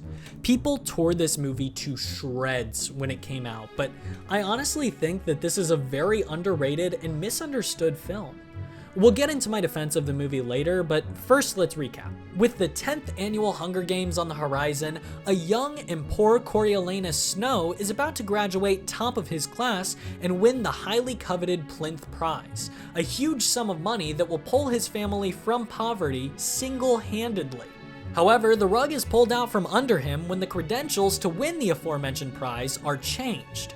The Hunger Games ratings are slipping, and the prize will now be awarded to anyone who can drum up interest in the upcoming games and improve ratings. Each candidate for the Plinth Prize is assigned a tribute to work with and popularize. Snow is assigned to work with the rebellious Lucy Gray from District 12 to secure his fortune, and the film revolves primarily around their relationship from there. Now here's the thing. President Snow is a manipulative villain. I know that seems incredibly obvious, but most reviews seem to neglect this fact. The primary criticism that I see everyone give to this film is that the end is rushed and they don't buy Snow suddenly becoming evil. To this I say, please take a media literacy class. Dear Lord. The movie sort of plays the fact that Snow is evil like a plot twist, but if you were to take every action that he takes throughout the film into account, you'd see that everything he does is only to benefit himself, and he never does a single selfless act. It's just a matter of how long he can go before what's best for him isn't best for his friends that we start to realize his true intentions as an audience. I do not think that the ending is at all confusing or out of character for him. He's a sly manipulator, and it seems he even manipulated some of the viewers into believing that he was a good guy for a time. But other than that annoying point of contention, let's go on about the many positives here. The set design and general aesthetic present in this film is amazing. It manages to look both advanced and dated at the same time, playing into the fact that this is a prequel but still a much more advanced society when compared to reality. On top of that, something every review I've read can agree on is that Rachel Zegler is amazing as Lucy Gray. It's obvious that she just completely loses herself in this role, and it's very personal to her. Her powerful performance is so strong and honestly makes the entire film. I loved her here, and I look forward to seeing her in other non-Shazam films. Apparently she's in the upcoming Paddington movie, so that's pretty exciting. All in all, this is a great addition to the Hunger Games franchise and a criminally underrated movie. I think this one will be looked back on as a cult classic in years to come, and the critics who treated it so harshly upon release should give it a second look. Or at least a second thought.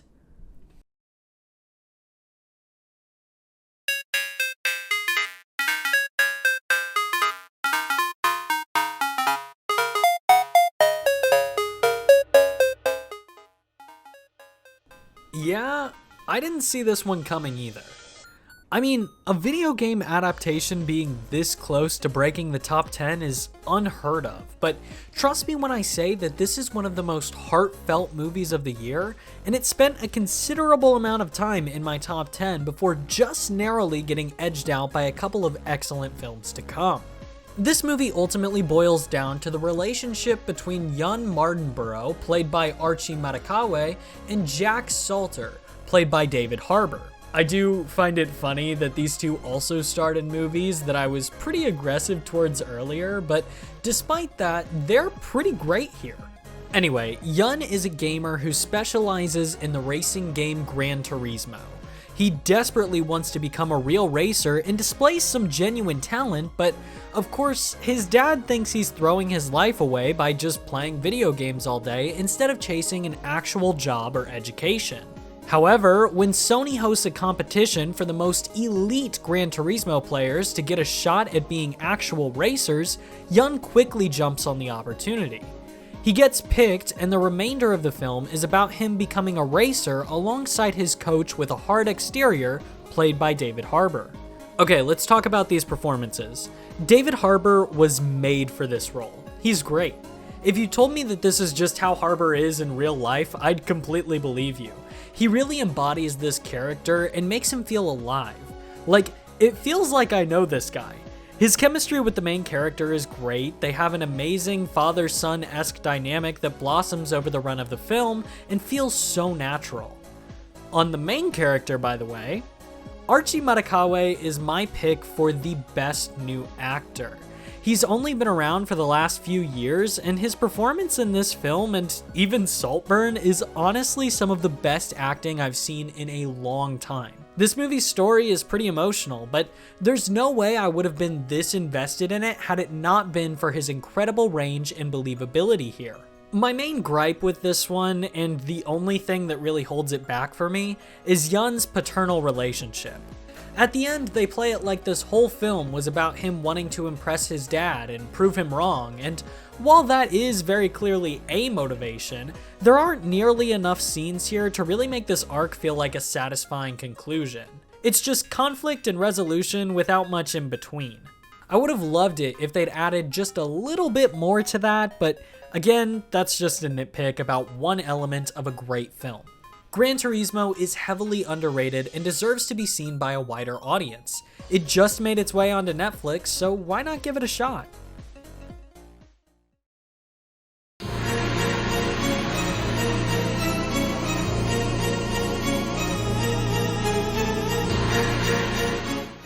Oh man, I really wanted this one to break the top 10.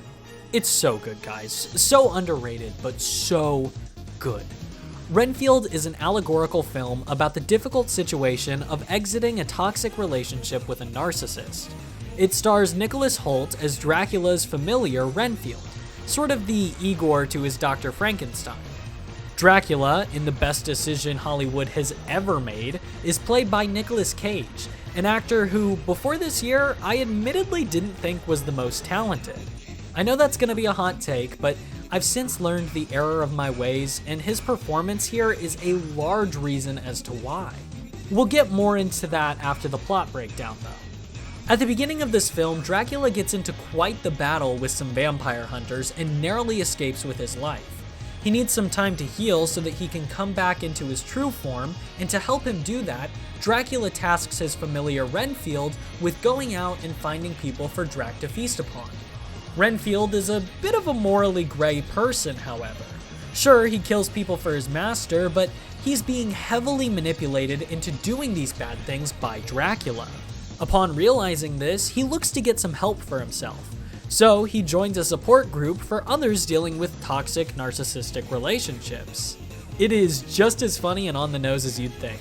As Renfield tries to assimilate more into human culture, he falls in love with a cop played by... Oh. Yeah, maybe it's best this one didn't make the top 10. The cop is played by Awkwafina. She's fine here. This is honestly one of her better performances, but I am just so sick of seeing her in every movie. She's a decent actress, but not enough to be in every release for the last few years. Anyway, they fall in love and uncover this big drug crime ring to bring the criminals to justice, and... Okay, this part is confusing too. Look, I'll jump back into the mini positives here in a minute, but we first have to talk about the elements that hold this movie back for me. The vampire stuff is amazing, some of the best entertainment I've seen all year. But this movie is really like two separate stories interwoven together. One is the story of Renfield escaping Dracula, and the other is about Awkwafina taking down the Mafia. Both plots are good, with compelling characters and a lot of laugh-out-loud moments, but I'd be naive to think that the Mafia stuff is anywhere near as interesting and fun as the vampire stuff. And it seems like the team knew this too, because this element of the film was not advertised at all. As a result, it caught both me and the group I saw it with very off guard. Again, the team did a great job of bringing these two stories together, specifically near the end, but I would have loved if they focused a little bit more on Dracula and Renfield instead. Aside from that though, I have only praise. Let's start with the visuals. The lighting here is spectacular. I especially love how, in the scenes with Dracula, the only one ever illuminated with warm colors is Renfield. Additionally, the set and costume design are to die for. I loved Dracula's castle, Renfield's quaint apartment, and that bright fuzzy sweater Renfield wears halfway through the movie and on. But the biggest visual element that I adored from this film is the inspiration from old monster movies. Renfield opens in black and white with a 4:3 aspect ratio. This segment of the movie pays great homage and is lit similarly to the classic 1931 Dracula film. In fact, some of these shots are almost carbon copies of the visuals from that film. I thought that was an excellent touch. Then, there's the intense amount of cartoonish gore. It looks intentionally cheesy and cheap as a way to further invoke the feeling of classic monster movies. Renfield is a treat to watch because of all of these amazing calls by the lighting and cinematography departments. Moving on from that, let's talk about the acting. Nick Holt was great as Renfield. He gives it his all and really sells his performance. You can tell he's working very hard. Also, all the girls I saw it with, and even my girlfriend at the time, were thirsting over him, so that's another reason to check this one out. As mentioned earlier, Awkwafina is Awkwafina. Ben Schwartz is awesome here, probably one of the most fun characters and definitely the most funny. His comedic timing only improves with every role he takes on. But the real star here, and my pick for Best Supporting Actor, is easily Nick Cage as Dracula. He was just born for this role. And every scene he's in makes you feel uncomfortable due to the intense pressure of his presence, but it also makes you smile and laugh a little bit because you can tell that Nick is having the time of his life in this performance. Just check it out for yourself. Renfield. I'm feeling much better.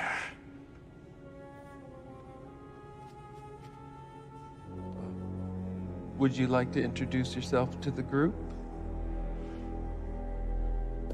I'm the Prince of Alasia.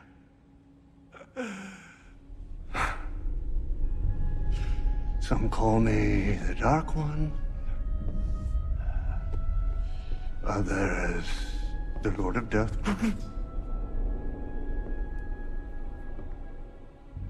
However, to most, I am known simply as Renfield's boss!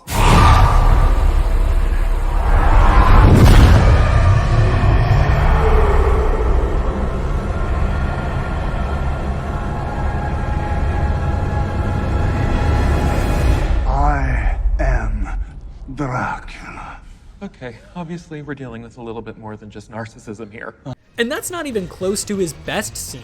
Nick Cage, I am sorry I underestimated you.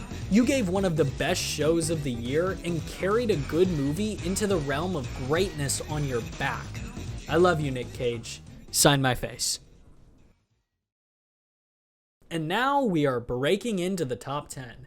These are not only some of the best movies of the year, but some of my all-time favorites. It was really hard to order these, especially the top 5, as all of those are perfect 10 out of 10s for me. I spent a long time thinking about this, and I'm very proud to present the top 5 movies of 2023.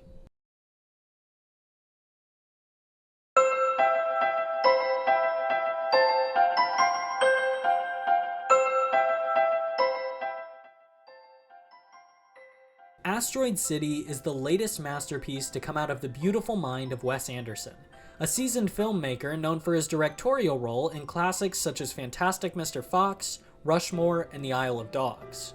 Of his long list of incredible works, I think my favorite by far is Asteroid City, rivaled only by the aforementioned Fantastic Mr. Fox. This film is, in my eyes, the pinnacle of Anderson's career, which I understand is quite a controversial take. A lot of people saw this movie as empty, lifeless, and boring, but it's once you begin to peel back the layers that you truly start to understand the artistic and thought-provoking nature of this feature. On the surface, Asteroid City is the story of a few creatives putting on a play which shares the title of the film. This play is about a family who becomes stuck in the sleepy town of Asteroid City after our main character, Augie, loses his wife. While there, the city is visited by an alien and becomes locked down by the government. No one is allowed in or out, and there is a general feeling of confusion and fear held by the residents of Asteroid City. In fact, the film displays this by having each of its characters display the stages of grief. Meanwhile, the actor who plays Augie in the stage play is struggling to understand the intention of the deceased playwright. The director advises him to just continue going through the motions and assures him that it doesn't have to make sense in what is easily my favorite part of and the hardest hitting moment of the film. For a long time, my favorite movie ever made was Stanley Kubrick's The Shining. That opinion has since changed, but what I loved about it was that after the credits roll, The Shining doesn't leave your mind. Sure, the story of Jack going stir-crazy and attacking his family is a satisfying enough horror plot, but the movie leaves you with a sense that there's something more to it that you just don't quite understand. So naturally, you rewatch it time and time again, and each time you do, you pick up more and more minor things until the true meaning of the film slowly dawns on you. Asteroid City had the exact same effect on me. Yes, I liked the apparent story, but what I love is the allegorical undertones that only come from silent critical thinking after the movie has concluded. I don't want to spoil any of that journey of discovery for you, so I won't talk too much about the film's true meaning, but I will say this. Asteroid City is a beautiful tale of loss and what comes next. It's a movie that validates life's absurdity and confusion and speaks directly to the audience to say that you are not alone. Other people have had this experience of loss, isolation, and confusion, and not understanding isn't just normal, but human. As you can tell, this movie really spoke to me on several different levels. As someone who's experienced loss and grief in his personal life a lot in the last year, this could not have come at a better time for me. These are the concepts that I strive to make art about, and to see it done so magnificently here is truly inspiring. This is just one of those movies that you have to see for yourself. It truly is a star-studded, artistic masterpiece. But it's not as good as the Raccoon movie.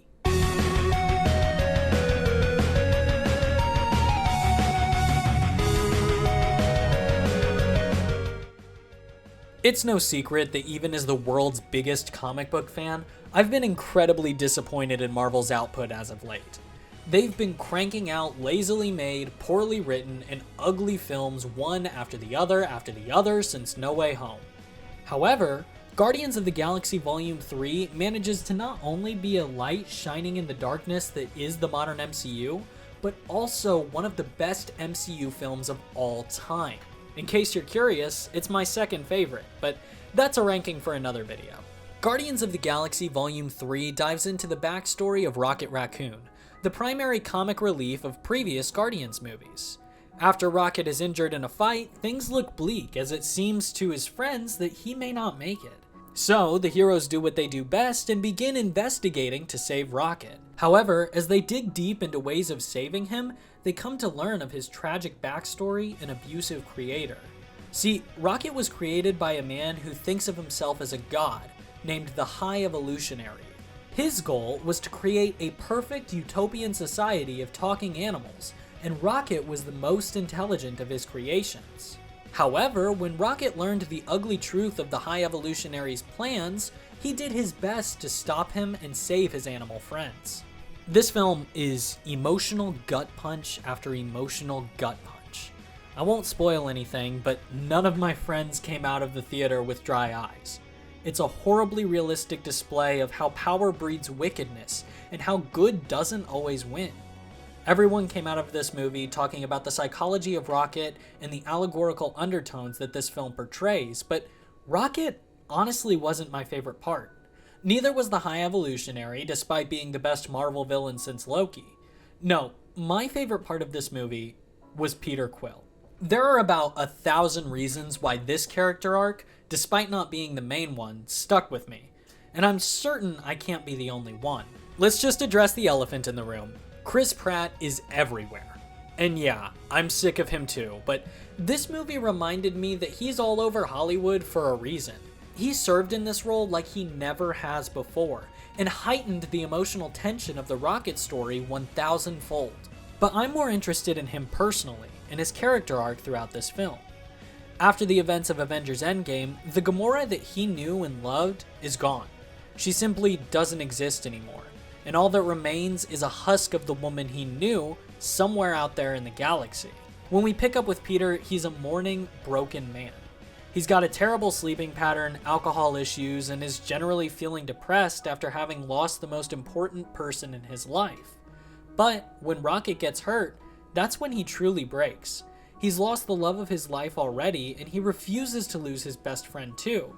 But everyone is telling him that his efforts are in vain.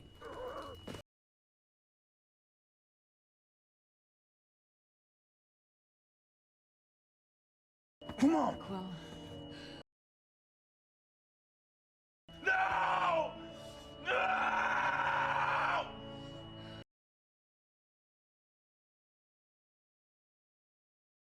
He's gone. I'm not letting him go!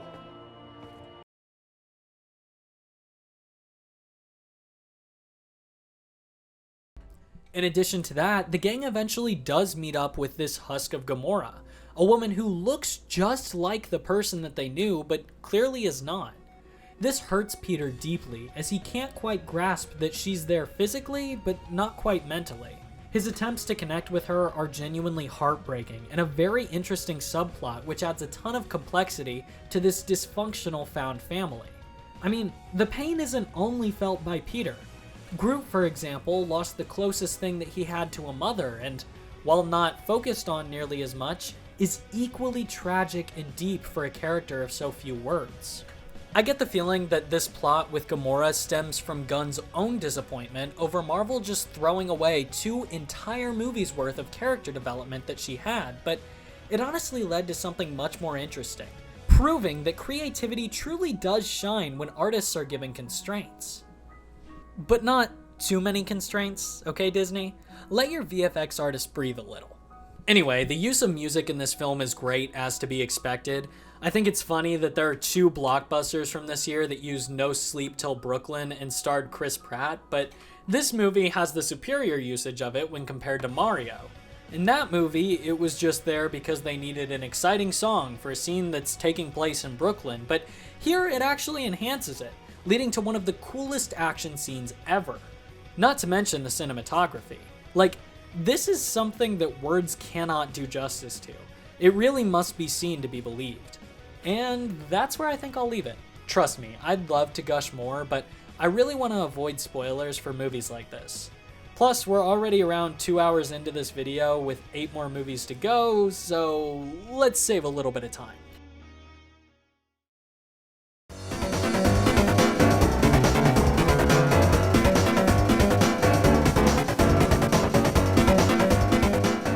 Full disclosure, I don't love movies about sports. I mean, sure, I'll watch them, but they're rarely ever anything special, and if you can't tell by the everything about me, sports aren't exactly my favorite subject. Air, however, is special. I think what I love the most about this movie is that you don't need to have a particularly technical understanding of basketball, you just need to understand that it's a popular game. Beyond that, this is more of a business drama, a genre of film that I do really enjoy. But preferences aside, let's get into why Air is a masterpiece. Air is the true story of Nike attempting to sign famous basketball player and friend of Bugs Bunny, Michael Jordan.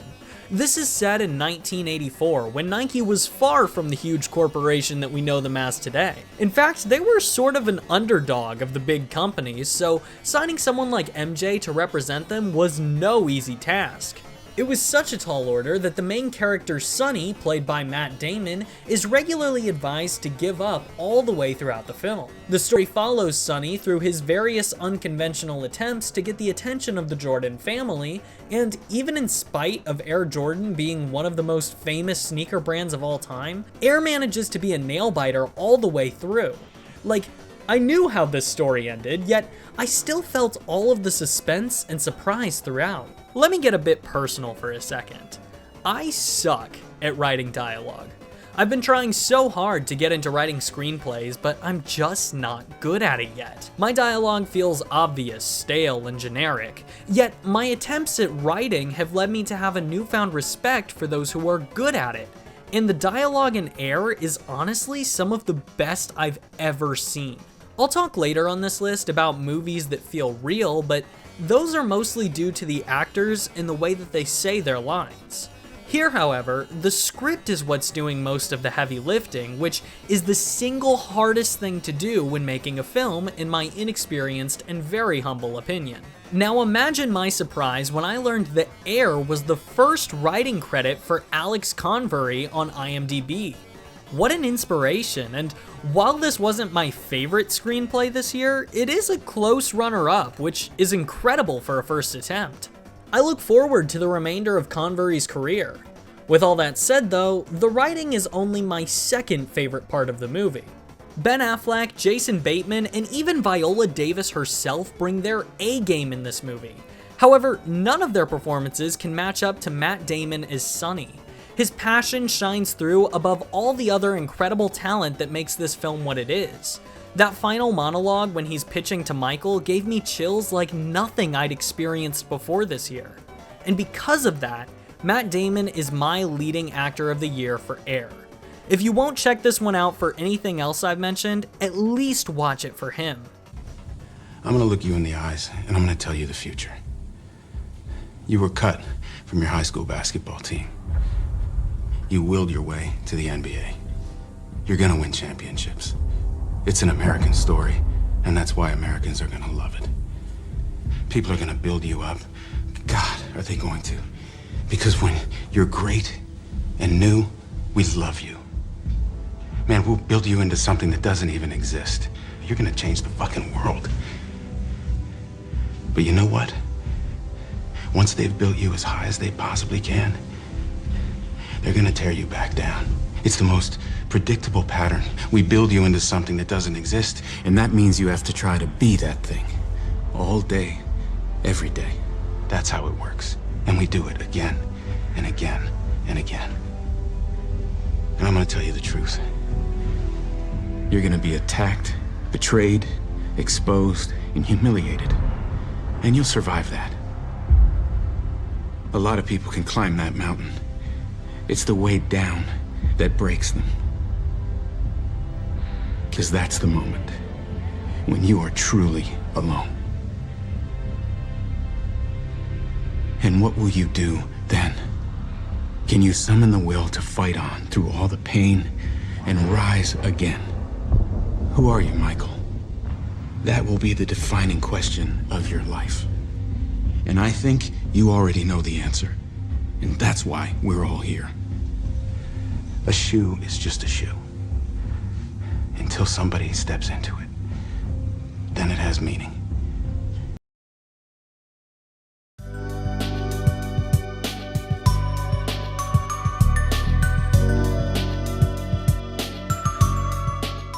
And this is it for both superhero and animated features this year. I think that was pretty obvious though, as this is generally looked on as one of the greatest examples of both. This movie had such a significant cultural impact that it's really hard to find something new to say about it. Regardless, I'll try my best. Across the Spider-Verse is the second entry in the Sony animated Spider-Man film franchise, not to be confused with the Marvel Cinematic Universe's Spider-Man universe, the 3 Disney Channel Spider-Man universes, the live-action Sony Spider-Man universe, or the Insomniac Spider-Man video game universe, though all of them are technically canon to this universe. Got that? Good. This movie picks up with Miles Morales a little while after the last one left off. He's missing Gwen a lot and feels pretty overwhelmed by his school and hero work. Typical Miles behavior. All seems normal until he meets a new supernatural villain called the Spot, a result of a lab experiment gone wrong caused by Spider-Man throwing a bagel at him or something? I don't know, I saw this in June. If I had a nickel for every multiversal movie that put emphasis on a bagel. Anyway, Miles unexpectedly reunites with Gwen, who's been busy. She's become a part of the Society of Spider People who deal with multiversal threats. Miles, upon learning this, is a little disappointed that he's not a part of the society and wants to join, which leads him on a journey of discovering his future, learning more about his past, and uncovering the ugly side of the society. Okay, there's a lot to unpack here, so let's start with the visuals, as they're the most obvious and grandiose part of this movie. I was expecting this to look like the first movie. The visual style of that film blew me away, and I genuinely believed that it was the very peak of what an animated feature could look like, but I was proven so wrong. They did the most insane thing here, and made the choice to change the style depending on the universe that each portion of the movie is set in. So, Miles' world looks as it always does, but when we cut to Gwen's, it's all these gorgeous pastel colors that reflect her emotions and leave each frame looking like a painting. Then there's Spider-Man India with his warm color palette and scratchy backgrounds. I loved the creativity and the variety. Furthermore, these character designs are to die for. I have so much more respect for the way Miles looks here after seeing how dirty Insomniac did him. I'm so tired of seeing animation-friendly character designs. These ones aren't nearly that simple. They're stylized, complex, and varied, indicating just how hard these animators must have worked for it to look as beautiful as it does. However, the art direction, despite being the best of the year, isn't the only visual aspect that makes this movie as stunning as it is. The shot composition is simply incredible. Even when the characters aren't facing the camera, each frame invokes so much emotion that just oozes charm. Now, I'm not much of an artist. In fact, I can't even draw, but even I can tell that what they managed to do here is something we may never see again once this trilogy ends, so be sure to soak it up while it lasts. Moving into the more story-driven parts of this film, I loved how even though Miles is clearly the main character, they devoted so much time to Gwen. As an avid comic reader, Gwen is such an inspirational and relatable character. It makes me happy to say that they definitely did not waste her as just the typical love interest for our leading man. No, Gwen is arguably a stronger written character than Miles, and all of this development of her character early on makes it even more understandable and heartbreaking when they inevitably butt heads later in the film. You get the feeling that while you may side with one of them over the other, both genuinely believe that they're doing the right thing. And that is where Across the Spider-Verse truly shines. I love superheroes, but I don't just love them because they wear tights and a cape. I love them because I love watching what makes a hero, why he does what he does, and ultimately who the people behind the masks are. Into the Spider-Verse's message was that anyone can wear the mask, but Across the Spider-Verse shows us the minds of the people that do. From those who believe that sacrifice is what makes you a hero, to those that believe that doing the right thing even when it's unpopular is what makes you a hero. Every kind of heroic philosophy is exemplified and set against one another here. Ultimately, this is a character study of Gwen and Miles and what makes them different as heroes. And that's what sets it apart from most other cape flicks recently. It cares more about the people than the suits. Oh, but I'm not done yet. Let's talk about the multiverse. DC, Marvel, and every other studio are trying to capitalize on this tired trend, so why should you waste your time watching another one? Well, where movies like Ant-Man 3 are focused on the multiverse as a concept, Spider-Man simply uses it as a setting. The movie is not about saving the world or multiple worlds. No, this is a personal story about Miles himself with the multiverse as a backdrop to work off of. That's why this works where others fail. It has the creativity and fan service of a multiversal traversal film, but it has the personal stakes of something like Blue Beetle that we discussed earlier. Obviously, this movie is leagues above Blue Beetle in terms of quality, but that's just an example. So please don't fight me in the comments. This movie is also paced really well, like exceptionally well. I went in to see this at 11 p.m. and despite leaving the theater at almost 2 a.m., I still felt like no time had passed. And being a two-parter, it leaves you in suspense, so not only did it suck me in and make me feel like I was there for a much shorter than 2.5 hours, but it also left me begging for more.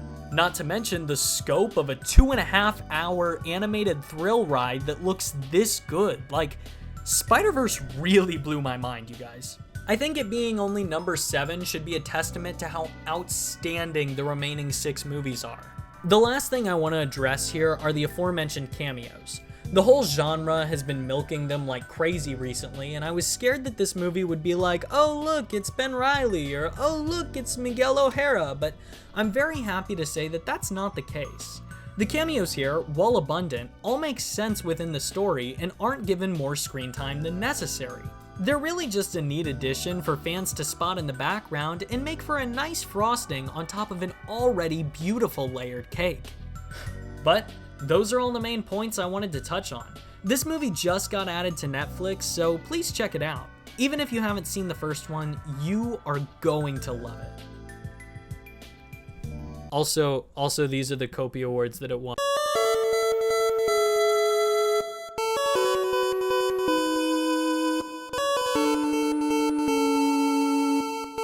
Look, I feel bad for ranking this one so low.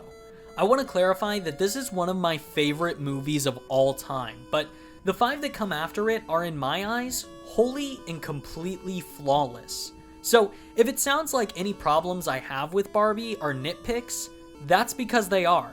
And those little nitpicks are the only things holding it back from being on the same level as my top 5. But without further delay, let's go party. Elephant in the room, This movie has some pretty heavy concepts that we'll delve into the many complexities of later on. But first, I just want to talk about the fun, lighter moments. Barbie is a movie about, you guessed it, Barbie. She lives in the make-believe world of Barbie Land, a perfect society run completely by women that caters to women.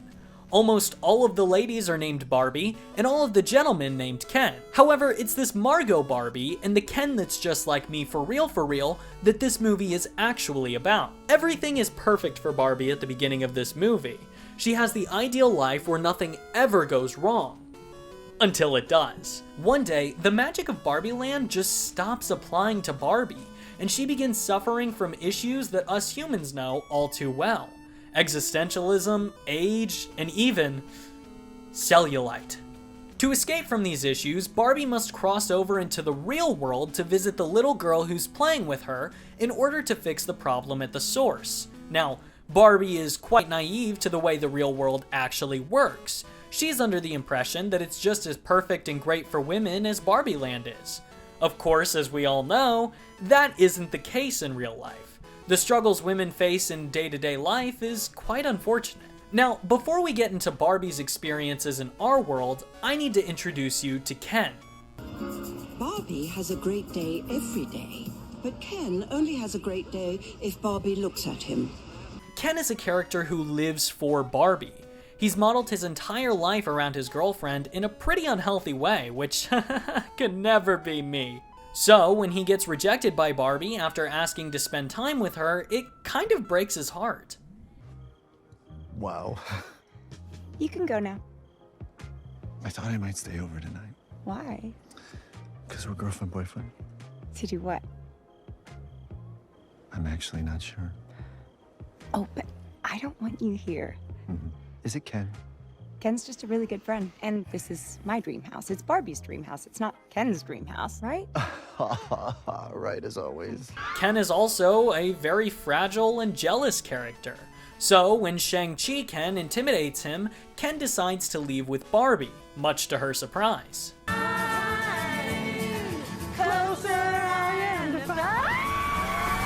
When they arrive in the real world, both Ken and Barbie are surprised to learn that men actually run everything. Even the CEO of Mattel is a white man played hilariously by Will Ferrell. Barbie is horrified by this, but Ken is inspired. Barb eventually finds the person that's playing with her and is surprised to learn that she's an adult woman, which explains why all the childlike whimsy has disappeared from Barbie's life. Meanwhile, Ken leaves to educate all of the other Kens in his patriarchal ideology.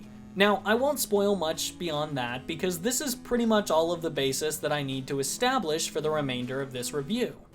Okay, light stuff. Oh, the costume and set design here are the best of any movie I've seen this year. Every article of clothing in Barbie Land are actual doll clothes from Barbie's extensive historical wardrobe. And all of the sets are so perfect. The real world obviously looks pretty standard aside from the Wes Anderson-esque Mattel building, but Barbie Land looks just as fever-dreamy, silly, and pink as you'd expect. Every inch of it is a perfect display of plasticky creativity. Also, the Oscar nominations got released literally as I was writing this, and people are quite upset about Greta Gerwig and Margot Robbie not getting nominated for their respective categories, so I guess we should quickly discuss acting and direction as well. First of all, Greta got snubbed, dude. This is some of the best direction I've ever seen. The actors have such an obviously deep understanding of the screenplay and act exactly how they should. That's very indicative of an incredibly talented director. But, if I can get controversial for a moment, I don't know that Margot was the best actress this year. Granted, I definitely think that she should have been considered, and I've not seen the films that got nominated over her, but Margot, while incredibly talented, I don't think was a particular standout here. She played her role well and gave an emotional performance at times, but I'd honestly just describe her as serviceable and sort of above average. I don't know, maybe that's horribly wrong of me to say, but I think in a year with actresses like Florence Pugh, Rachel Zegler, and Greta Lee giving career-defining performances, Margot just doesn't stand out to me here. However, I think that America Ferrera and Ryan Gosling's nominations are very well deserved, as I honestly can't picture this film without them. Ryan's comedic timing, delivery, and general embodiment of this goofy character is the main thing that a lot of people came out of the theater talking about outside of the obvious messages displayed by Barbie. Speaking of those messages, Ferrera gets a monologue in this movie that lays out the entire main message of this film, and man, it gives me chills. Even now, after having seen the movie 4 times, it never fails to amaze me. It's a clear highlight, and her delivery is just perfect. So, outside of Greta not getting the nomination, I'm pretty okay with Barbie's representation in the upcoming Academy Awards. However, I'd love to hear opposing sides' opinions in the comments, so if you want to take the time to leave one, I'd really appreciate it. Okay, I don't think we can dodge talking about this movie's messaging any longer, and nor should we. This is a feminist film at its core, with a lot to say about society, gender roles, the way women are treated, and of course, how things should be from the filmmaker's perspective. There are several messages and themes that I took from my 4 viewings of Barbie, so sit back and relax as this straight white man explains the messages and evidence for them present throughout a feminist art piece. Women are mistreated in society and given unattainable and inherently contradictory standards that they are expected to reach, which is unfair. Additionally, it's scary to be a woman, and we as a society must work together to fix both of these issues.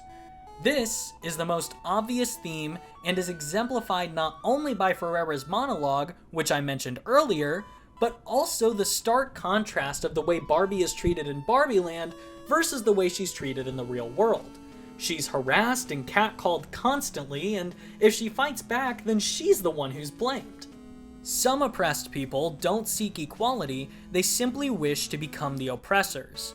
The Kens are by all means second-class citizens in Barbie Land. They don't have a place to sleep, a voice in government, anything. And this is a very intentional choice to show men the powerlessness that some women feel in modern society, albeit a bit exaggerated, but hyperbole is kind of the point. However, when the Kens discover patriarchal society, they choose to take over Barbie Land and become the oppressors of the Barbies. I think that this is a particular call-out of the loud, radical minority of feminists. Some want more than equal rights, and those loud few reflect terribly on the movement as a whole. Again, the Kens being in charge here is intentional because now it shows people with this mindset that a matriarchal society is the exact same as a patriarchal one. This feeds into the movie's main message that men and women deserve to be treated equally, even though we're not exactly the same.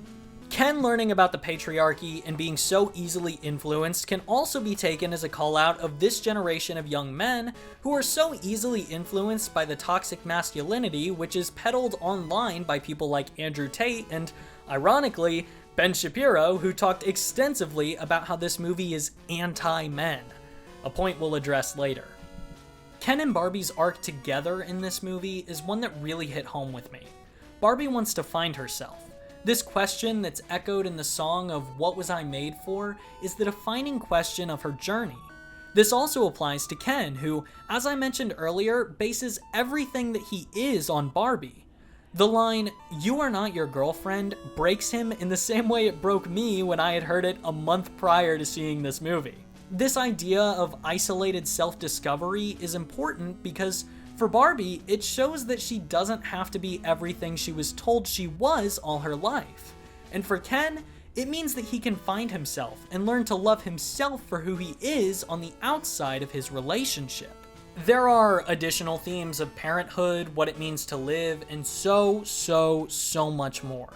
This movie has more messages that can be dissected from it than I can list here, but if you'd like to see me go in depth on it, I'm sure I could write a several thousand-word video about it, so let me know if you'd be interested in seeing that in the comments. I really do have a lot to say. But I think we should leave it there for now, as Barbie is getting way more attention than the others, and there's still more aspects of this film that I'd like to cover.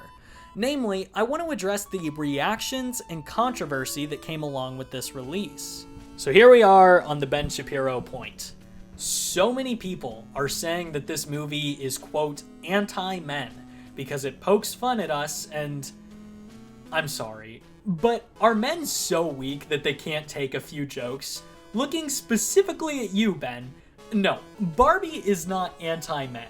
In fact, it sheds a surprising amount of light on male loneliness, but praise doesn't get as much clicks as rage, so of course we have to pretend like those elements just aren't there. At the beginning of this movie, Barbie is incredibly negligent of Ken, and he just sort of has to shrug it off because, being a caricature of men, he feels uncomfortable expressing his more complicated emotions. Then, at the end of this movie, she admits that she was wrong for this and apologizes to him before Ken admits that all of this was really just a skewed attempt to get her attention. Additionally, as we discussed earlier, the part where the Kens take over is more allegorical of a certain side of the feminist movement rather than being, oh, all men evil, haha. Another argument I've heard for Barbie being anti-man is that none of the male characters were good people. Again, this statement makes no sense when you consider that Ken and Barbie got redeemed at the exact same time. Some may argue that what Ken did is worse, but really he was just turning the tables on the Barbies, so now they had to play the role of the Kens. They both learn that this is wrong, apologize to one another, and take steps forward towards equality. So saying that Ken is a bad guy is the equivalent of saying that Barbie is too. Now on the exact opposite end of the aisle, we have the large group of people who are really wanting to gatekeep this movie. Something that I equally resent. The argument is being made that Barbie is a movie only made for women. One person I spoke with even went as far as to say that Barbie is a movie for women and a select few of the quote, good men. What does that mean? Barbie is not a movie that's made for women. Barbie is a movie that's made about being a woman. You know who doesn't know what that's like? From the female perspective, this movie can make you feel heard, validated, and understood. From the male perspective, however, it puts us in a position and invokes feelings that we otherwise never would have had. When a film has something important to say, it will make an audience uncomfortable. It'll make the Ben Shapiros of the world tremble in fear, but it'll also make those of us who are capable of empathy understand one another better. Barbie is a film that everyone should see, regardless of gender, race, or background. And that is why I believe it to not only be an excellent piece of feminist media, but a masterclass in purposeful filmmaking.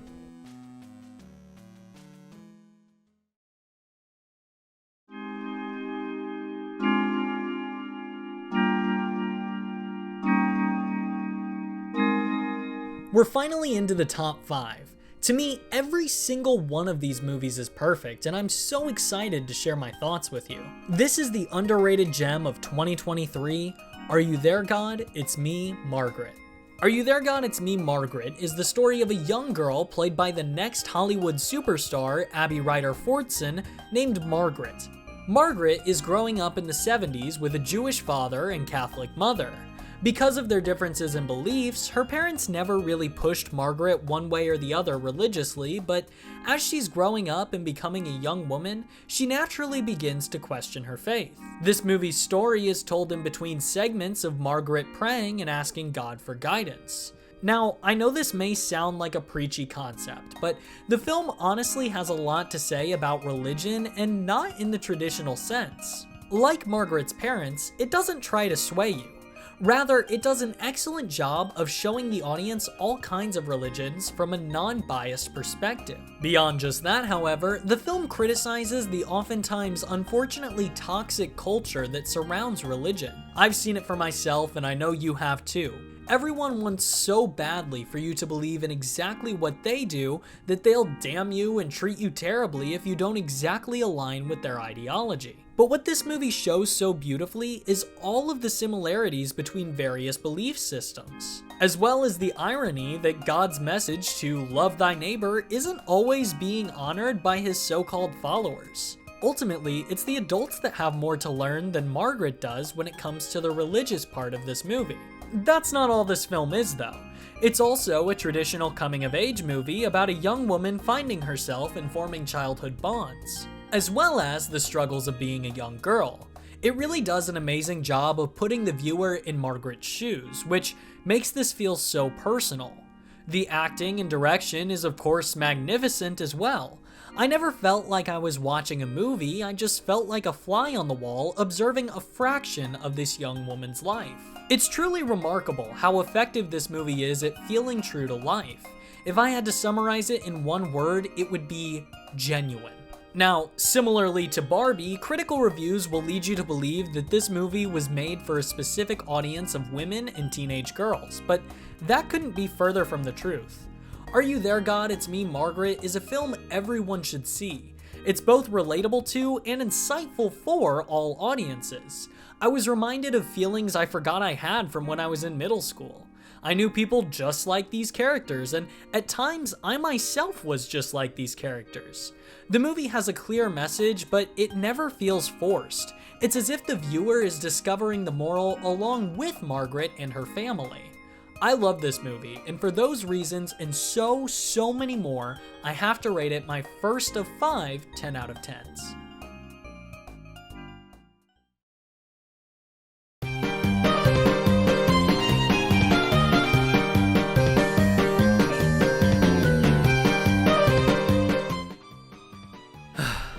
Guys, I have something to confess. The Iron Claw was my first A24 movie. I know, I'm a film student, so it's kind of my job to be problematic about these movies, but this year was my first ever experience with one, and let me just say, wow. What an excellent film to start off with. The Iron Claw may not have been the movie to make me cry the most, but it was easily the most emotional for me. The 3 films that follow were all better than this one in my opinion, sure, but none of them had anywhere near the emotional grip on me that this one did. The Iron Claw is based on the tragic true story of the Von Erich brothers, a family of athletes who were best known for wrestling like their father. I'll tread lightly because I really do not want to spoil this one, but the father of these boys was a very hardcore guy. Many people blame the family's tragedy, which I'm intentionally leaving to be ambiguous, on him. He raised his boys to be tough and emotionless, which inevitably backfired on him. In spite of this morally questionable man at the helm of the family, the connection between all of them feels honest and real. Zac Efron truly shines here, proving yet again that he's no longer just that Disney Channel boy, but a real actor with serious talent. However, I want to say that everyone kills it in these roles. I don't feel there really is a standout performance because they're all equally perfect. This is an excellent biopic. I have no notes or criticism or really much to say at all for fear of ruining the magic. I went into this pretty much blind and came out with thoughts wildly swimming through my head and tears streaming down my cheeks. I am so glad that this was my first A24 movie, but unfortunately for it, it's neither the best A24 film of the year, nor is it the biopic of the year. No, that honor would go to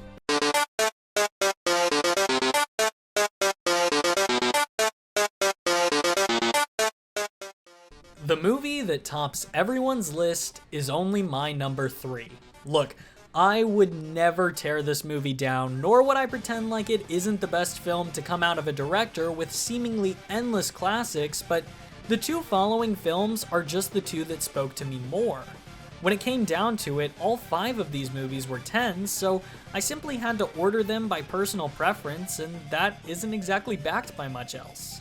Now, where do I begin with the great Christopher Nolan's magnum opus? Well, Oppenheimer is a 3-hour-long biopic about the man who created the atomic bomb and how the US used his work to slaughter millions, then turned on him. What a wild story to adapt, and what a way to adapt it. I'm sure you've heard about the excellent yet sparing practical effects of this movie. There are actual explosions in this film, and let me just say, you can tell. The sound, the look, the feel of these detonations is something so indescribable. It doesn't feel normal or safe like the many CGI explosions we've seen time and time again. No, watching this is scary. It amazes, but doesn't surprise me that there was no CGI used at all. In terms of acting, this is even more impressive than the Iron Claw. I mean, you've got a star-studded cast giving some of, if not the absolute best performances of their careers. There are the obvious standouts like Cillian Murphy and RDJ, but Someone who's often overlooked in my opinion is Emily Blunt. She killed this performance, and the drama between her and Oppenheimer is honestly the most gripping part of the film for me. That's due in large part to her incredible talent. I also just realized that I didn't write this into the script, but she's my pick for Best Supporting Actress. That obviously, it's Emily Blunt. My favorite part of this entire film, though, is its incredible structure and pacing. This is a narrative that is split 5 times, yet is still coherent, and these splits are even beneficial to the storytelling. As is Nolan's signature, this movie ends at an intersection point. The main parts of this film are the courtroom, which is deciding Oppenheimer's fate, the time leading up to and during the Trinity test, and Oppenheimer's life before the bomb. Now, all of these parts are told out of order, which may sound confusing, but trust me when I say, it works. However, Nolan goes a layer deeper here and splits the film yet again between 2 perspectives, Oppenheimer and Strauss's. Oppenheimer's perspective is in color, while Strauss's is in black and white. This is done to highlight the differences between these 2 men's outlooks on Oppenheimer. Oppie sees himself sort of hypocritically. He can separate his actions from his morals easily and do things that he fully believes to be wrong because he chooses to believe that his wants and beliefs can be separate from one another. He believes that these 2 distinct parts of himself can be split, much like how nuclear fission works. Consequently, that's what Nolan decided to title Oppenheimer's parts of the film, fission. On the other hand, Strauss, played by RDJ, quite literally sees everything as black and white. His perspective is titled fusion, which is the opposite of nuclear fission, and that it's the process of 2 atoms coming together instead of splitting apart. This can be applied to how he views Oppie. He believes that these 2 sides of this man cannot coexist, making Oppenheimer all bad. Furthermore, the black and white segments are non-subjective, meaning they are historical fact, whereas the colored parts are more subjective to Oppenheimer's point of view. Anyway, each POV comes to a point of convergence at the end. See, Strauss started on his tirade against Oppenheimer because of the way he perceived this conversation that Oppenheimer has with Einstein. Additionally, this is where the Trinity test ends and the courtroom section just begins. It's also where the message that the film wants you to take away is finally stated. On the topic of the calculations that Einstein and Oppie did that suggest they may cause a chain reaction that will end the world, Oppenheimer asks Einstein if he recalls their research, which leads to the most bone-chilling ending line of a film I've ever seen. We thought we might start a chain reaction that would destroy the entire world. I remember it well. What happened? I believe we did. So, needless to say, this is the most impressively structured film I've ever seen. I really can't do it justice by just describing it to you. You've got to check it out for yourself. Trust me, it's worth the rental fee. Oh, and on the topic of pacing, there is no way that was 3 hours. That film felt like 90 minutes max, and that's how you can tell it had excellent pacing throughout. I'm also just now realizing that I didn't write a conclusion for this review, so I love you, Oppenheimer. Very cool.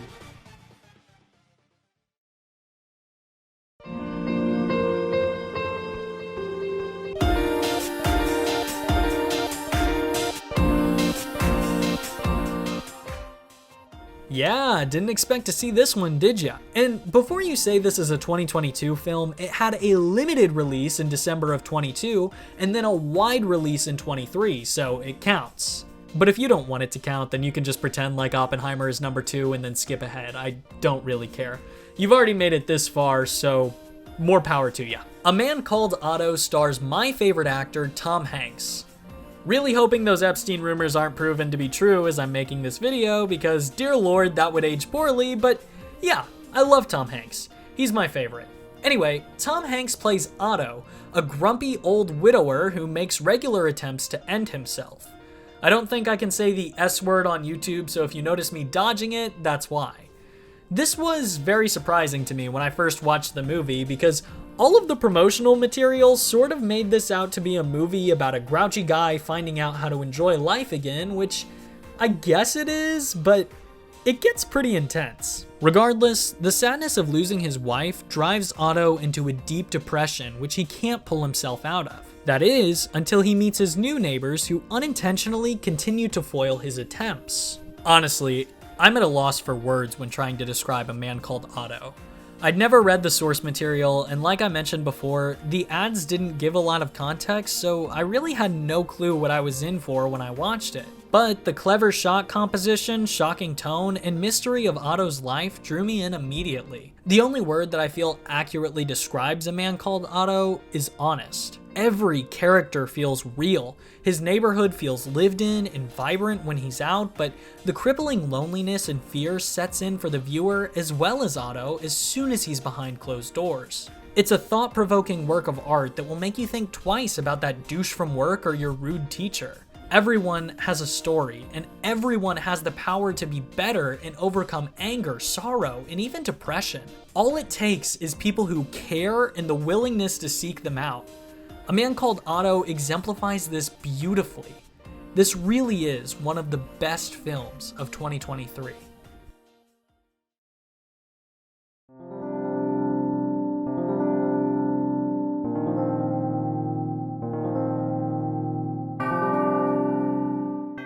Yeah, Past Lives is the best movie I've ever seen. Leave it to the inspirational indie darling of 2023 to win my heart, I know, but this really is something special. Watching Past Lives is like reading poetry. It's somber, emotional, heartfelt, and human. Sometimes it's heartbreaking, sometimes it's hopeful, but it is always beautiful. Past Lives is a film that reminds us why movie making is a fine art. Nothing I've ever seen can compare to the sincerity and personal emotion that comes from every moment. Past Lives is more than just a love letter to and for lost love, it's a love letter to the film industry as a whole. Past Lives is about two childhood friends who develop schoolyard crushes on one another. However, when the leading lady Nora moves away to Canada, later the United States, the two lovebirds fall out of touch with one another. That is, until 12 years later when they find each other again via Facebook. They begin chatting and FaceTiming daily despite their massive time difference and seemingly fall back in love. However, this ends up being too hard for Nora. They won't be able to see each other for at least another year, and the pain of distance is too much for her, so she asks that they stop speaking for a while. She assures him that it'll just be for a little while, but as we come to find out, that's untrue. They both meet new people. Nora gets married, and another 12 years pass. Having been recently broken up with, Heyo, I hope I'm pronouncing that right, our leading man finds his way back to New York, and after all this time, the two finally have a week to spend together. But they're both older now, and Nora's married. She may not be moved on entirely, in fact, she might not ever move on. Maybe neither of them will, but she's happy with her life, and even though it hurts, Heyo is happy for her too. This one got to me. I honestly don't have the heart to gush about the underlying meanings, the performances, the composition, any of that. This movie just broke me. I'm going to play you a scene that sort of describes the message of this film on its own, and you can see for yourself how beautiful everything about it truly is.